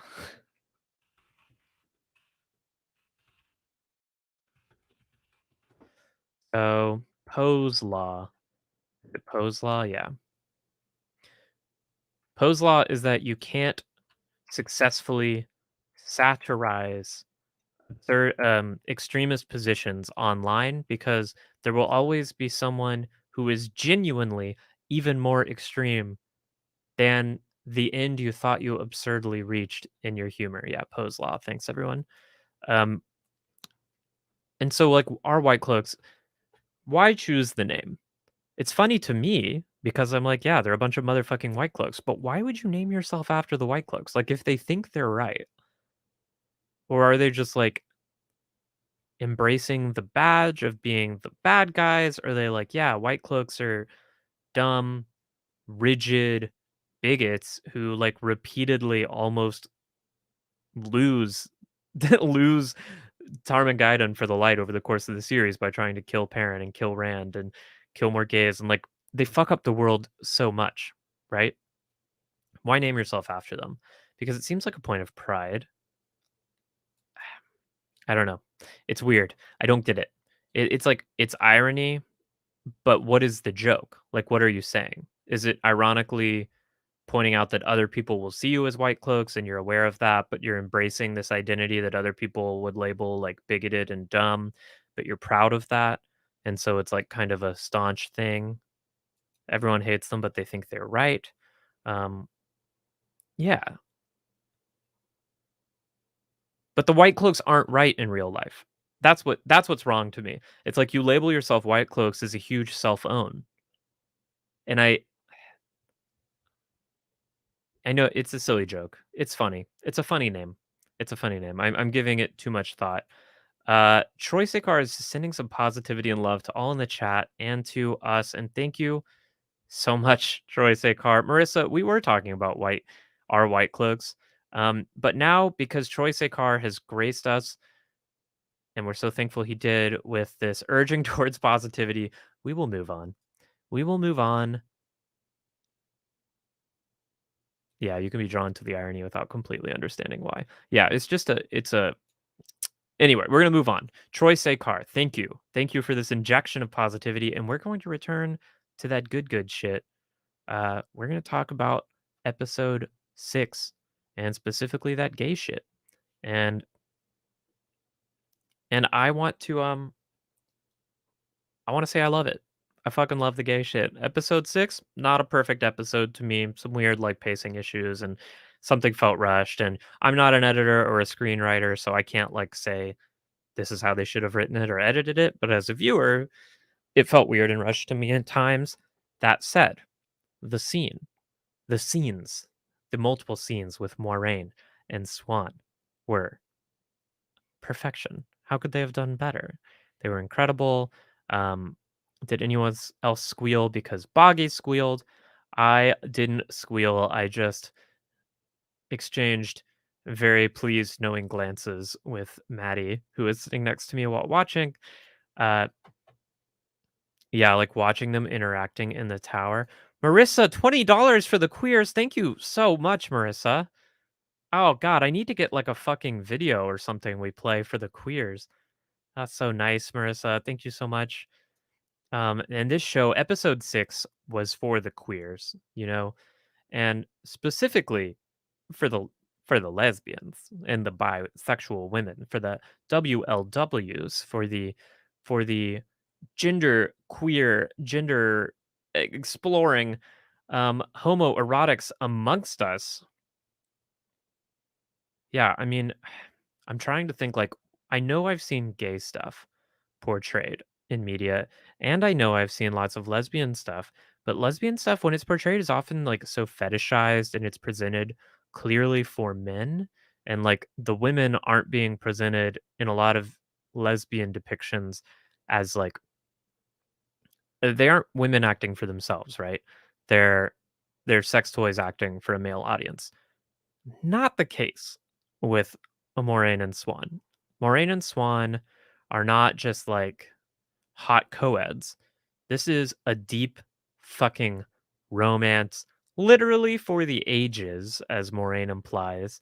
And the scene in the fishing shack, the way they handled it, I love Moraine's like re-echoing of the "on your knees," and then the show leaving absolutely no question as to what Swan did next, but the fact that they didn't have to show it, we didn't see a single shot of their, like, butts or their breasts, Um, they were extremely romanticized, and the entire scene was charged with sexual tension and sexual energy, but the actresses themselves weren't being presented as sexual objects.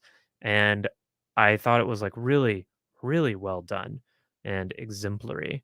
Um, and Jamie sees this scene of literally two of the most powerful women in the entire world, a romance that cannot be, but a romance that must nonetheless be, a romance that needs to find it's so strong. This romance can't even be contained by one dimension of reality. No, this romance is so strong, it requires an entire new dimension of reality just to contain it.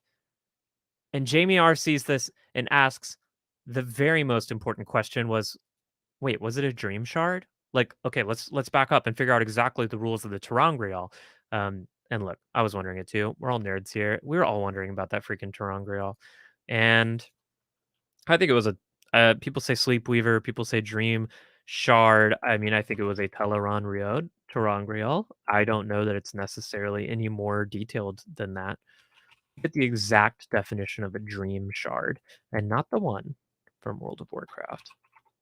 I give a shit about that. Okay, here we are.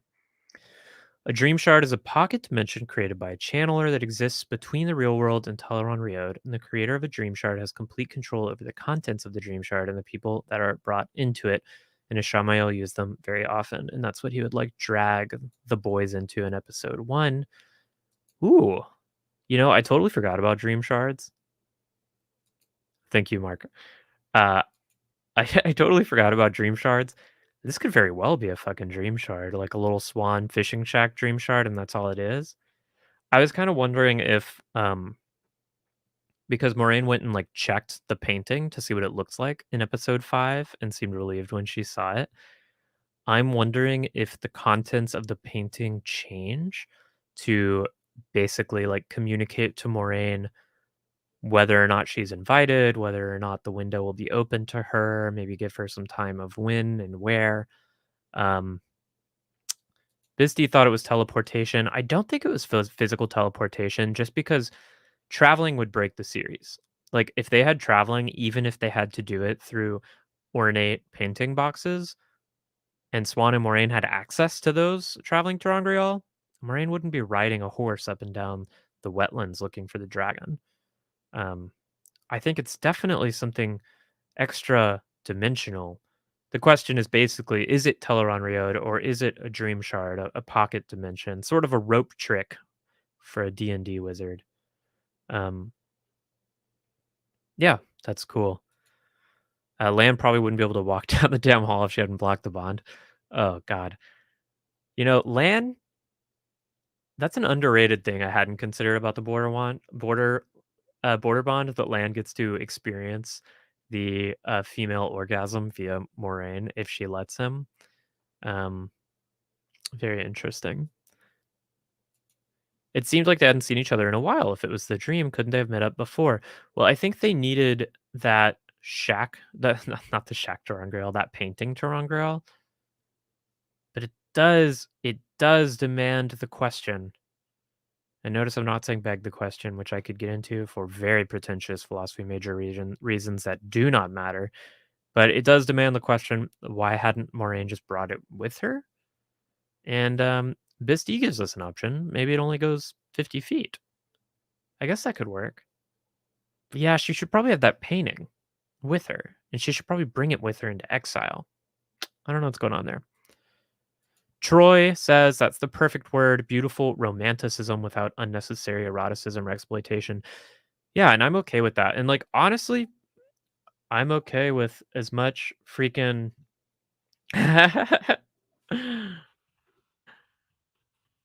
my friend Lauren, who clearly just watched episode 6, has just messaged me in Discord in 4 separate messages. OMG! Exclamation point 100 times.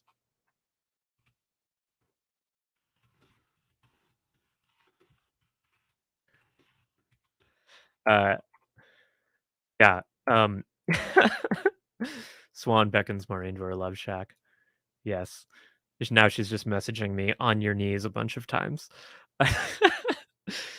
Swan has a similar picture in her study. Perhaps they both need to use it at the same time, but still, like, why wouldn't they bring it and just have a set time, like at the peak of the full moon? We use this. Oh, Lauren is still watching. Okay. Um, they had to be in use at the same time. They could set up a time. They're able to do that. They're smart. They're smart cookies. They did have a date. Will they have Ulrich, Swan's warder, in the show? Oh, poor Ulrich. R.I.P. Ulrich. Ulrich was a good boy. I don't. Part of me is so inclined to treat warders like dogs, but Ulrich was a good boy. He was a good boy. The Aes Sedai don't know about dream shards. Yeah, I mean, it's definitely like some Forsaken shit, but maybe this is something Moraine and Swan have picked up. Maybe it's something Swan got access to and she became Amerlin and only the previous dead Amerlin knows about it.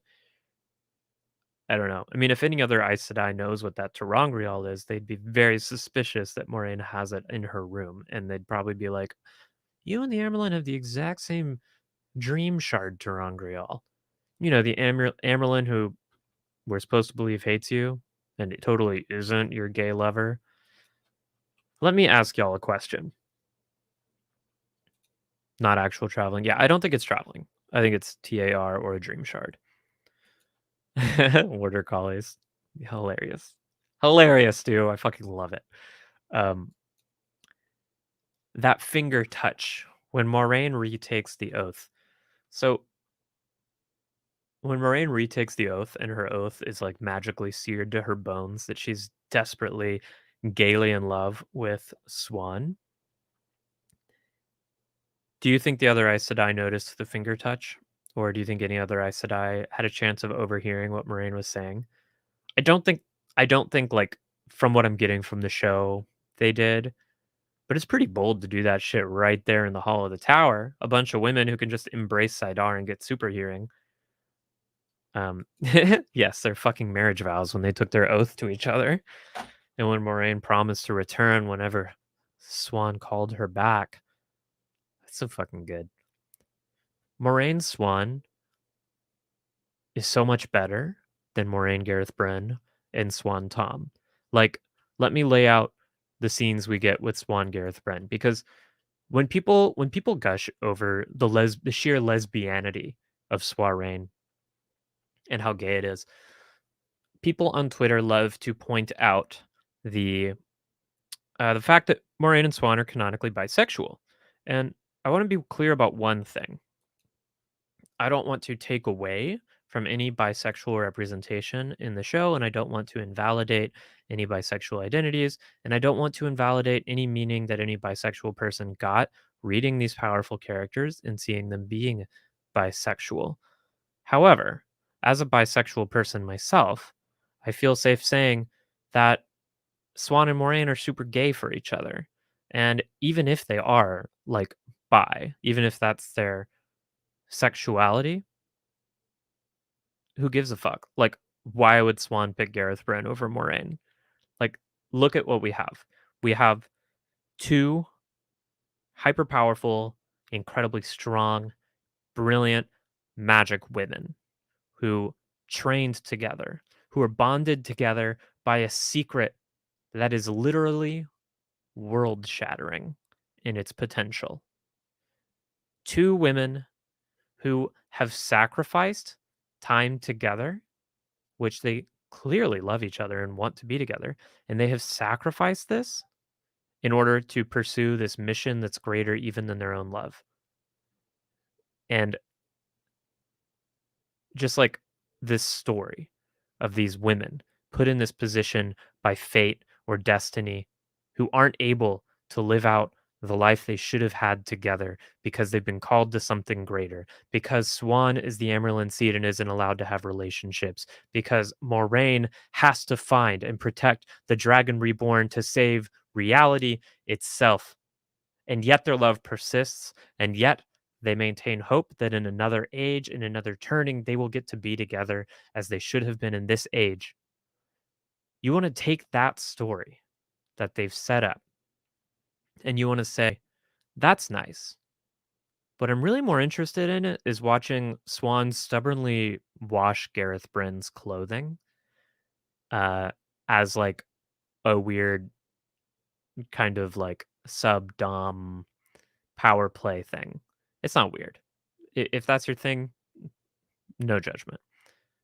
Um, but why did it have to be Swan's thing? I don't know. Is this lesbian open mic night? Thank you so much, Marissa. Episode 6 will do that to you. Yeah, smart of Maureen to vow to Swan instead of the Amerlin seat. Very smart catch, Justin. I hadn't caught that. I'm wondering if that will come into play once we get Leandrin or Elida or whoever becomes the next Amerlin tries to like incur the oath, and Moraine's like, I'm actually only sworn to one woman. Swan only waits for one woman, and I only pledge oaths to one woman. Bisty asks why fealty oaths are being done in public. Isn't that way too close to compulsion? It was a strange moment, right? I think everyone watching, every book reader watching was like, what is going on? This is wild. And maybe some astute reader or Watt trivia expert, um, some astute Watt trivia expert can inform us about whether or not there is a history of this, when it comes to Aes Sedai being exiled, because I think there's really just not. I don't think we know of many cases of Aes Sedai being like straight up exiled, so I'm not sure we know what they do to them. Bisty tells me that a lot of my romantic waxing on about Swan and Moraine's eternal love in the face of infinite destiny calling is in my head canon. Bisty, I'm usually pretty open to opening up about what's in my head canon, but I don't think that anything I said is not a direct interpretation of what we saw. Um, yeah, I mean, in the books, 100%. In the books, Moraine and Swan's relationship is only heavily implied for those who are looking for it, uh, and mostly in New Spring. But in this show, I think this show very explicitly established the nature of their relationship, the eternal love, Moraine hoping they get to see each other in a future age. Oh, you say exiling is fairly common. I mean, Aes Sedai are sent away for penance all the time. But are they straight up exiled? I thought that was like a huge deal. I thought like only like former Amerlins or something got exiled. Let's see. Let's look for it. I mean, obviously it becomes common with Elida, but that's Elida's a whole other thing. Know what I mean? I'm like browsing the Watt wiki to see if I see anyone who is being exiled. But if anyone knows better than I do, please tell us in the chat. Boggy says someone on Twitter pointed out that Moraine being exiled also means she's stripped of her position of Aes Sedai. Wheel of Time has the screenshot. Wheel of Time has the screenshot of her being stripped, or of that tweet. Let's see what our old friend James is up to these days. That's Wheel of Time. Oh, Moraine is cast out. Oh, I see. We're looking at the extra stuff. Okay. Yeah, secret lovers, the two conspired. We know all of that. Moraine refused to answer for her actions and instead stood in defiance, undermining and publicly insulting the Amerlin seat. And as planned, the Amerlin seat publicly chastised her and cast her out of the White Tower. Stripped of her position as an Aes Sedai, her sisters literally turned their backs on her as she exited the tower, disgraced. Interesting stuff. Oh, hi, Babs. Thank you for letting me know who you are on here. That's interesting that they said that. I was wondering if she would be stripped as an Aes Sedai, and Maddie was also wondering as well. Don't they swear their 3 oaths in front of other Aes Sedai?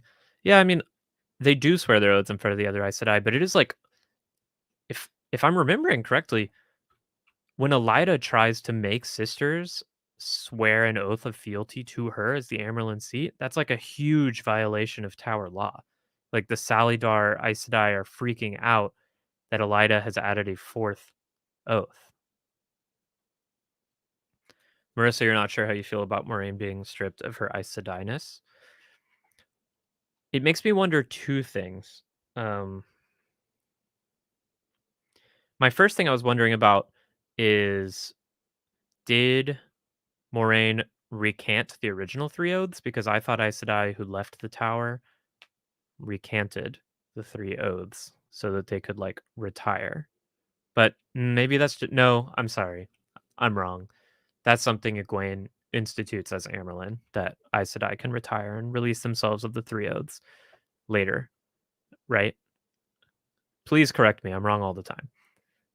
There were Red Sisters that were exiled and sent to work at a farm. I mean, they're sent to work on farms all the time, but being briefly sent away from the tower is different from exile. And as this is what Roland Boise is pointing out, Roland isn't sure whether exile without stilling should be a thing.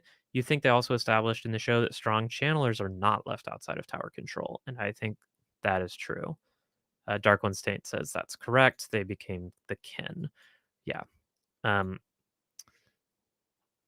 Yeah, this is a very interesting thing to do, to send Moraine, this hyper powerful woman, like one of the strongest Aes Sedai in the tower, who no one trusts. They don't trust her, but they're like, yeah, we'll send you away just out into the world to wreak who knows what havoc. Doesn't feel like a very Aes Sedai thing to do to me. And of course, we know why it happens. Like it's Swan had to do it to release Moraine from being trapped in the tower. And maybe the sitters don't agree with it, but it's just kind of the Amerlin's purview. And I'm wondering if this decision to exile Moraine, my prediction for Aes Sedai political drama going forward, this is going to put such a block between Swan and the Blue Sitters and the rest of the Blue Aja. And Swan, who we know is like barely hanging on to power of the tower by a thread, once she loses the support of the Blues, who are going to be mad at her about what she did to Moraine, and the other sitters who might be mad at her about this whole exile thing and this extra oath, I think that will be part of the justification used for the deposing of Swan Sanchi. The oath said she's exiled until called back by the Amerlin, so there's still some connection to the tower. That's true. Yeah. Alana is going to mess some things up with this decision, with the decision to exile Moraine. Yeah. I don't know what Alana knows. I don't know what Alana knows. I mean, Alana's going to mess some stuff up. I saw that interview. They were talking about Alana recently, and I didn't get a chance to watch it yet, where they were implying like Alana's arc might be different. Do I think they combined Leandrin with Elida? You hope not. I'm not sure. I've gone back and forth. Sometimes I'm like, oh yeah, this is Elandra, but sometimes I'm like, no, these are still separate characters. I am increasingly leaning towards them not being combined. I think because Moraine implied she knew Leandrin was like meeting up with a boy toy and in the docks or whatever. And I think that guy is actually a dark friend. And I think that to me was indication that Leandrin will in fact be Black Aja in this turning. And I really, really hope they don't have the Elida role, the Red Amerlin, played by a Black sister, because I think is it like vital to the narrative of the Wheel of Time? No. But I think it is one of many important manifestations of some of the themes of Wheel of Time, which is like the shadow isn't the only evil, or even really necessarily the worst evil in the world. Like the reason the world almost fails again and again is because of petty human evil, not cosmic dark evil. And I like having Elida not be a dark friend. I like having her just be kind of a toxic arrogant, power-hungry narcissist who is being manipulated by a dark friend, but is herself not. And if every bad guy in the show is a dark friend, that's not ideal, I think. At this point, the show isn't perfect, but you're positive Rafe would find that plotline essential. I think so. Um, they said in this episode that Swan Sanchi was coming from Camelin, so I think we might still meet Elida in the Camelin arc. Yeah, like more and more, I think they're setting up Leandrin as a straight up dark friend, and so I'm hoping they're not fusing her with Elida. But they might be setting up the Leandrin Alviarin mashup, and Boggy that I like because I don't like Alviarin that much as a character. She's not that interesting to me. But they could fuse the two. They could have Leandrin play the Leandrin roles, bring the girls to the Shan, do all that stuff, but not get caught, not flee the tower, and then become the keeper for Elida. I could see it. Or playing a Galena role as they accelerate the dissolution of the tower. Yeah, I like it. Yeah, we're not going to know until season 2. Either Leandrin peels off and they leave room for the Elida role, or she doesn't. They're combined. Either way, I think we as viewers will know Leandrin. Yeah, God, I hate that shit. This is what I'm saying. Like, it's not perfect. The books aren't perfect, but we forgive them their imperfections. Leandrin and Alviarin are very similar names. You are correct, Babs. I lost my train of thought. If anyone could remind me what I was just thinking about, I would really appreciate it.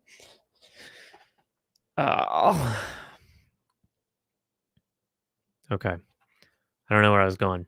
That's okay. I don't have to know. It probably wasn't that important. Oh yeah, we as a viewers are going to know that Leandrin is a Black Aja because she betrayed Egwene and the girls. This is exactly what I want to say. It would be such good TV. And I actually think we will I think we might even know she's Black Aja. And we're just watching her take control of the tower. Do we know who Natasha O'Keefe will play in season 2? Good question. We don't know. Let me pull up her headshot and I will let y'all vote. Because my initial first thought when I saw her, I was like, boom, that's Lanfear, baby. But I know a lot of people look at her and see Elida. And I can see Elida 100%. I mean, everyone in the show is so freaking hot. Sure. Why not make Elida a total smoke show? I feel every time they announce a casting, they're like upping the bar for Lanfear and Galad. And I'm like, how are they going to do this shit? Okay, I'm going to upload this here picture. And we can look at Natasha O'Keefe's beautiful face. Hello, Natasha. And let us vote now on Natasha O'Keefe. Okay. End poll. You're not going to let me post a poll in my own chat? Huh? Okay. It's not going to let me post a poll in my own chat. And that's okay. Like I even need it. Oh, wow. Okay. It was just like catching up on a million chats because I have to go over to YouTube to do the poll. Who is Natasha playing? We got Lida. We got Lanfear. And we've got someone else. Those are your options. Lesbian Gail Dillman. These are your options. How do you feel? 92% of you, by the way, think we will see Ma Chen Shin next episode, and 8% of you are so mean. I don't know why you voted no. It's unconfirmed for Natasha. Most think Elida or Lanfear. Yeah. That blue sitter will definitely become a Damane because she's going to go west to investigate the disappearing ships. That's fair. But with her gone, and with other blues having good reason to hold a grudge against Swan, I think she might drop. Hot what? This is the fucking hot of time, baby. This is the wheel of fine. There we go. That's what I should have said first. The hot of time. That's dumb shit. But The Wheel of Fine? That's good. That's top-notch comedy. And that's why my patrons pay me the big bucks. And if you want to pay me the big bucks for such fine Wheel of Time comedy like saying Wheel of Fine, you can join my Patreon at patreon.com/maidens of the spear. Anyway. You were a weirdo that thought Fail, but the new person would be amazing as Fail as well. She could be Fail. I'm still holding out for trans mask Fail. Why is Miss Emma so hot? I don't know. Lanfear better be a smoke show. I mean, they have somehow been able to find just the hottest people to be in this show. So, like, on the one hand, I'm like, how can you do it? In this world of all these incredibly hot people, how can you cast a Bearlane or a Lanfear or a Galad, a person who is canonically so fucking hot that everyone is like, wow, they're fucking hot, when everyone around them is so fucking hot? How are they going to stand out? Yeah, we'll see.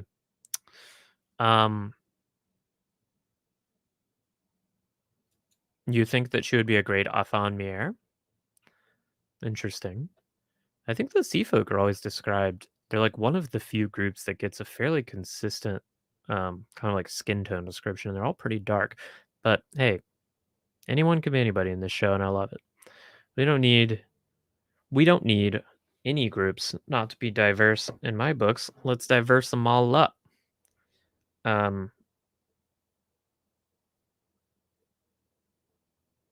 Yeah. Min and Fayul have an amazing gender conversation one day. This is your dream. Oh, that would be fantastic. Your head says Lanfear, but your heart says lesbian Bale Doman. Natasha would make an incredible lesbian pirate Bale Doman. Please. Please, Rafe. Rafe, I know you're one of the 49 people watching this stream right now.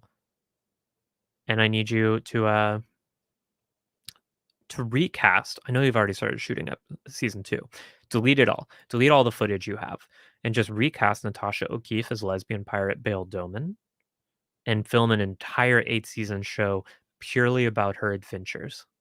And I would watch the shit out of that show. Hollywood finds hot people. Okay, yeah, Hollywood finds hot people, but this is exceptional, don't you think? I think it's exceptional. You got over Lan being attractive, so everyone now, including Uno, can have their moment. Yeah.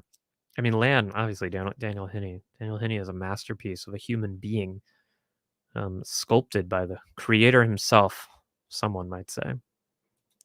You need Lanfear to be otherworldly hot because her utter beauty needs to contrast with how unfathomably bad she is at everything she does. Lanfear is a really interesting character. I increasingly does it look like Natasha O'Keefe is talking? I don't know why I left that out for so long.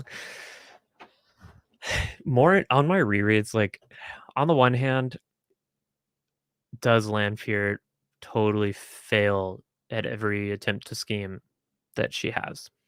Yes. Is that because Lanfear is a bad schemer or because she's not smart or anything?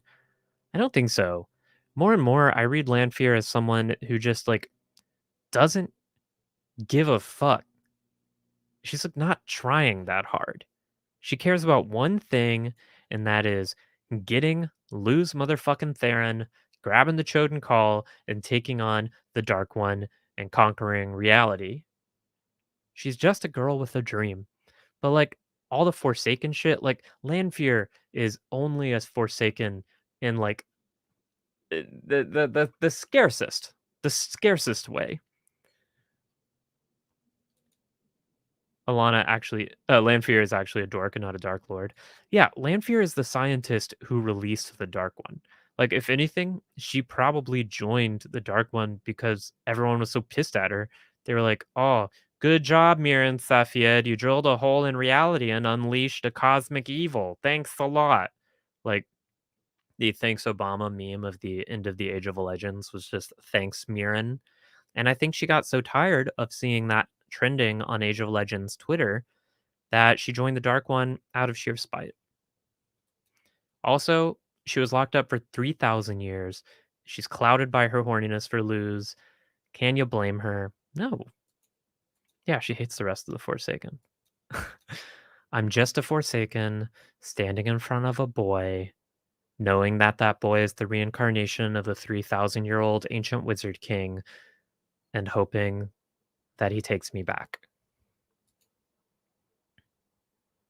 Yeah, she named her fucking self Lanfear. Fucking daughter of the night. Yeah. Lanfear's great. Every time she fucks over the dark for Luz Theron and being disappointed in Rand, she's great. Yeah, she has this like she's in sort of a toxic relationship with her image of Luz Theron Telamon. Like Rand doesn't do shit to her. Rand is just like, oh, Lanfear, no, go away. But she just keeps being like, he'll change. I'm telling you, he'll change. And Rand is like, I'm not going to change. Please leave. I am not Luz Theron. I don't want you. You're a Forsaken. And she's like, this time he's going to change. If I just let him kill one more Forsaken, this time he'll change. If I just find him Asmodean so he can learn how to channel, he'll change again. Yeah. Get over it. You got to get over that man. It's been 3,000 years, and that man turned himself into a volcano. It is time, Lanfear. Ulriquino's big question is Ulriquino? I don't know the pronunciation. Portuguese? Not sure. Your big question is what are the possible massive ramifications of Matt not entering the ways, and how will that tie into season 2? You are confused, nervous, and intrigued by the decision. I don't know that this was a carefully constructed decision. My guess is this was more a reactionary decision to Barney Harris leaving the cast. And they had to do their best with what they had at that point. But as Babs points out, Matt doesn't even do anything in or beyond Faldara. He basically like gets partially cured in Faldara. He loses the dagger. He's the annoying guy on the trip who's like, oh, cool, Horn of Valier, but my knife though. And he's kind of a jerk to everyone. And he does blow the Horn of Valier in Falm, but he can still meet them in Falm. And I think I don't think this was their dream for Matt. I think they assumed Matt would be going to the Eye of the World if I had to guess. So obviously I have no freaking idea. But I think if I were them, what I would do is push up the Matt journey from the Dragon Reborn. When Matt leaves Tarvalin after being healed and he meets up with Tom and they take a ship to Camelin to deliver Elaine's letter, and they go down to Tyr to rescue the gals. And this is when Matt is fun, and Matt has his quarterstaff fight with Galad and Gawain, which is one of my favorite scenes of all time. And this is when Matt starts rediscovering his luck and being fun and likable and awesome, and the Matt that is so many people's favorite character. No one likes Matt because of Matt in The Great Hunt, you know? And Matt obviously does literally nothing at the end of the Eye of the World. He gets like knocked out and then he's just there. I think he goes with Lan and Perrin to drag back the chest that they find in the bottom of the Eye of the World, and that's all he contributes. We do not have confirmation that Barney's out for the rest of the season. This is just guessing based on like one rumor Mary Lou saw on Twitter.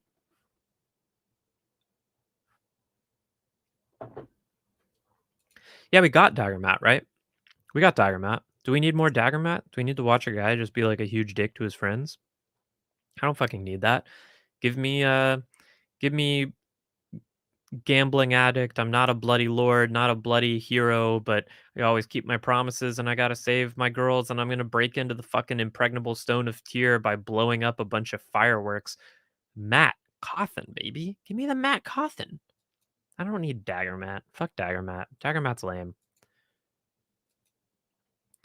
You want Matt's perspective for Flicker. That's fine. That's reasonable. I also had that thought. Like the other thing he does is grab Rand after that portal stone mishap and say like, "I would never betray you. I'd never betray you. You know that, right? I'd never betray you. I'd never betray you. I'd never betray you."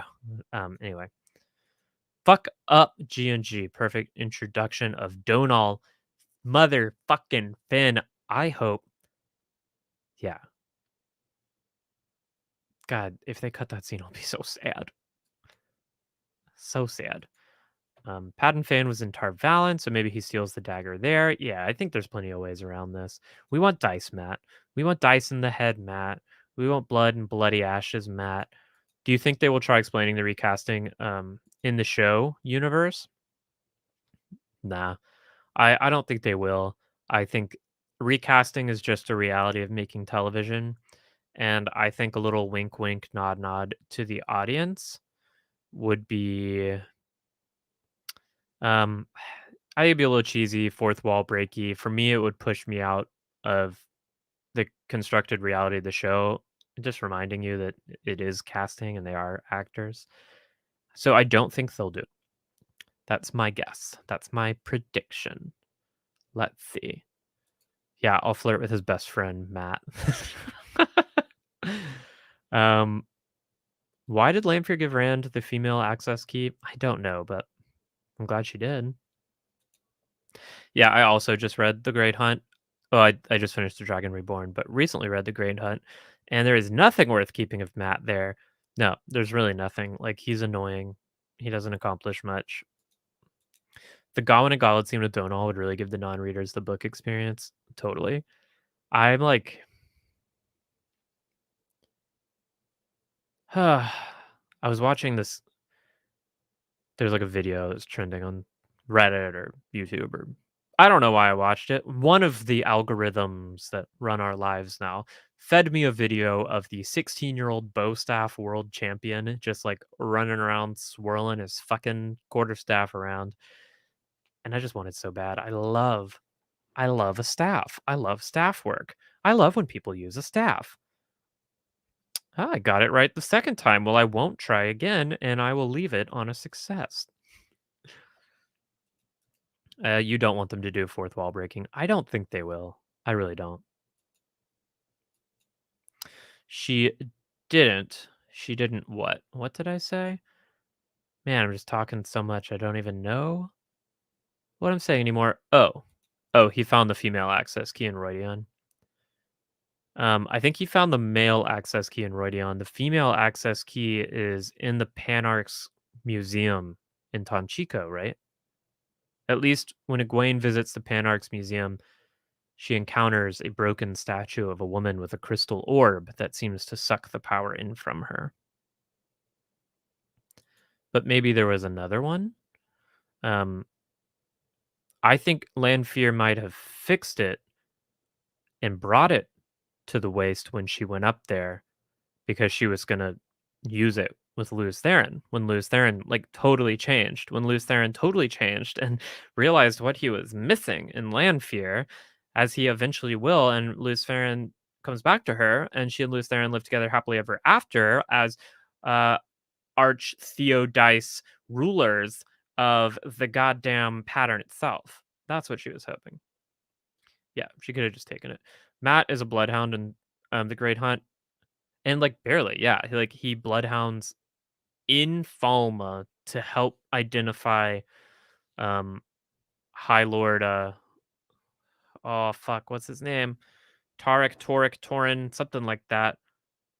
Come on, please help me. I love this guy. What is his name? Turok. Turok Aladan. High Lord Turok. Yeah, he helps them find their house, and that's all he contributes. Oh, he finds it in Roydion and hides it from her, and Asmo is like, she will fucking kill you if she found out you hid it from her. So what is the one that was in... Yeah, it's Turok. Thank you, Marissa. What is the one that's in Tanchico? Make multiple? Is there more than one female access key? Let's find out. Let's look it up. Welcome to Sarah Explores a Wheel of Time Wiki. Live from California, it's Sarah Explores the Wheel of Time Wiki. Starring Sarah. That's me. That's what you get. Okay, statues. Some comments by Lanfear suggest the female counterpart could be used. While in the Aiel Waste, Rand encounters the male and female access keys. Egwene found the top half of a broken female access key in the Panarch's palace, but it was a broken access key, and Rand finds a working one in Roydian, so I'm so sorry, I should not have corrected you. I should not have corrected you.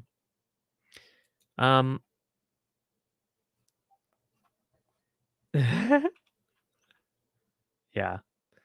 Maddie just asked me, how am I still going solo by myself on this stream? And you know what, Maddie? Yeah, it's another access key. Thank you, Mark. I assume there's only one of each, but nope. Yeah, the more you know, there's more than one Chosen Call access key. It's a broken copy. Thank you, Marls. Yep, thank y'all. How do you not remember any of the access key search story? I like only remember that the one in the Panarch's palace because fuck, Mark unsubscribed because I don't remember all the details of the Chosen Call access keys. I knew this would happen.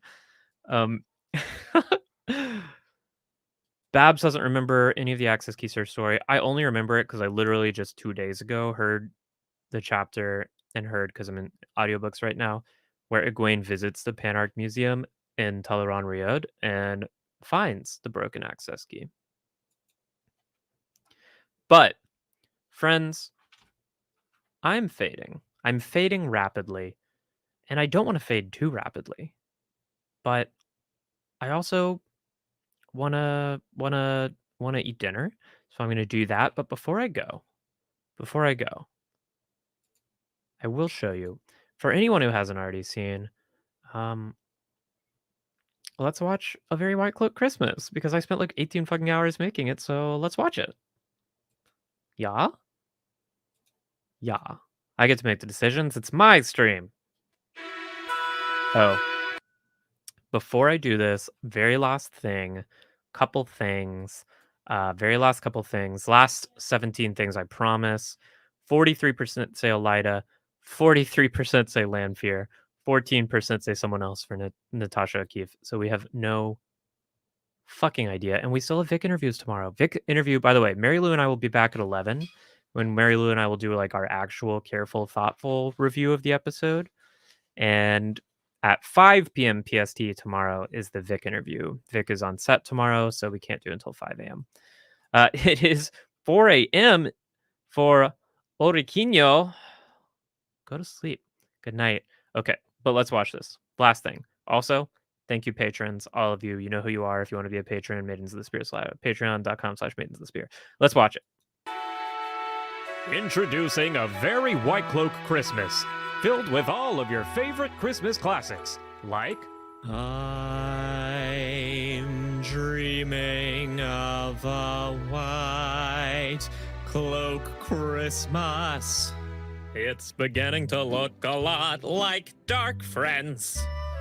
Everywhere we go, I really can't stay. you're a Tarvalin witch. I gotta go away. You're a Tarvalin witch.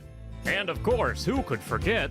He's making a list. He's checking it twice. He's gonna find out if you're Aes Sedai. Eamon Balda's coming to town.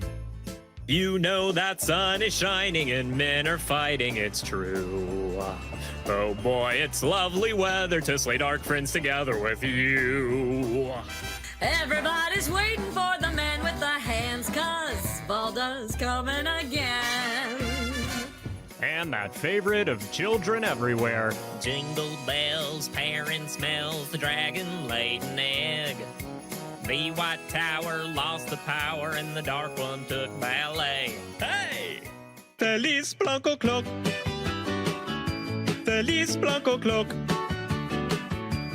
All of these songs are certified to be sung under the light.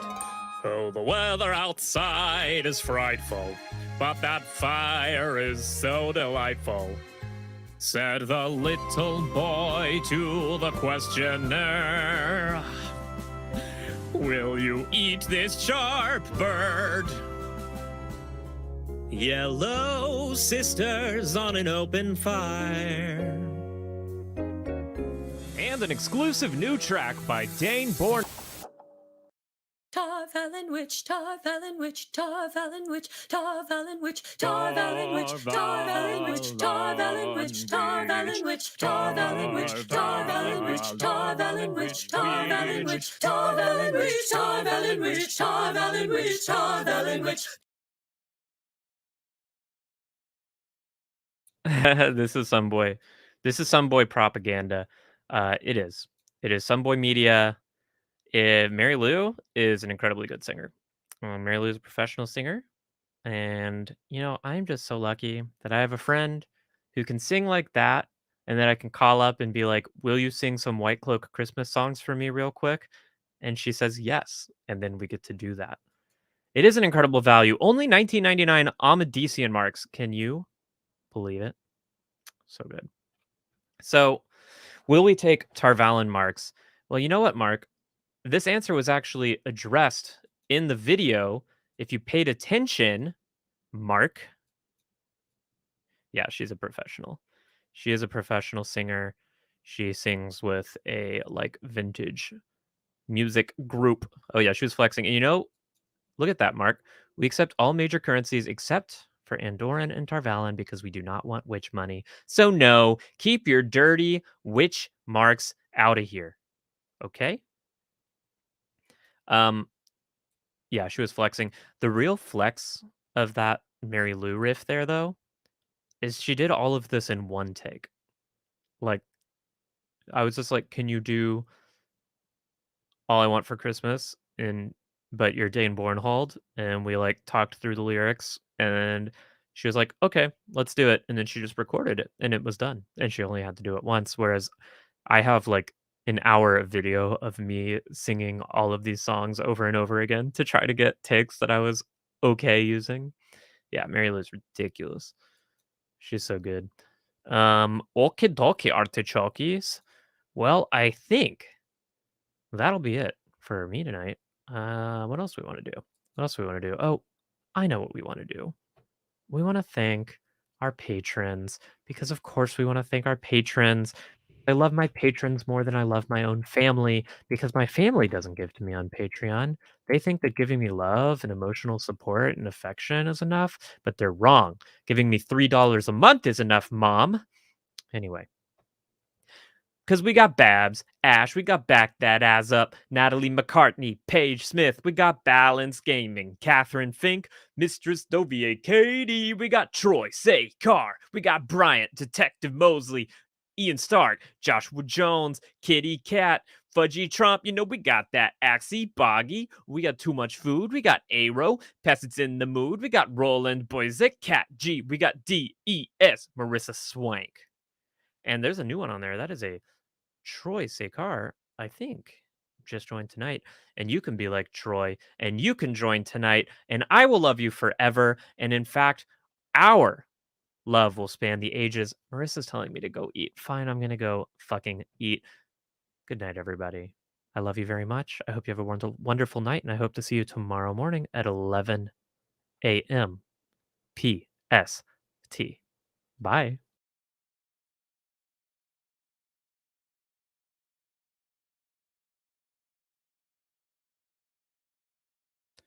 You want to know what's hilarious is instead of clicking end stream, I accidentally just left the studio, so the stream stayed up. But for real this time, actually, I feel like a high school girl.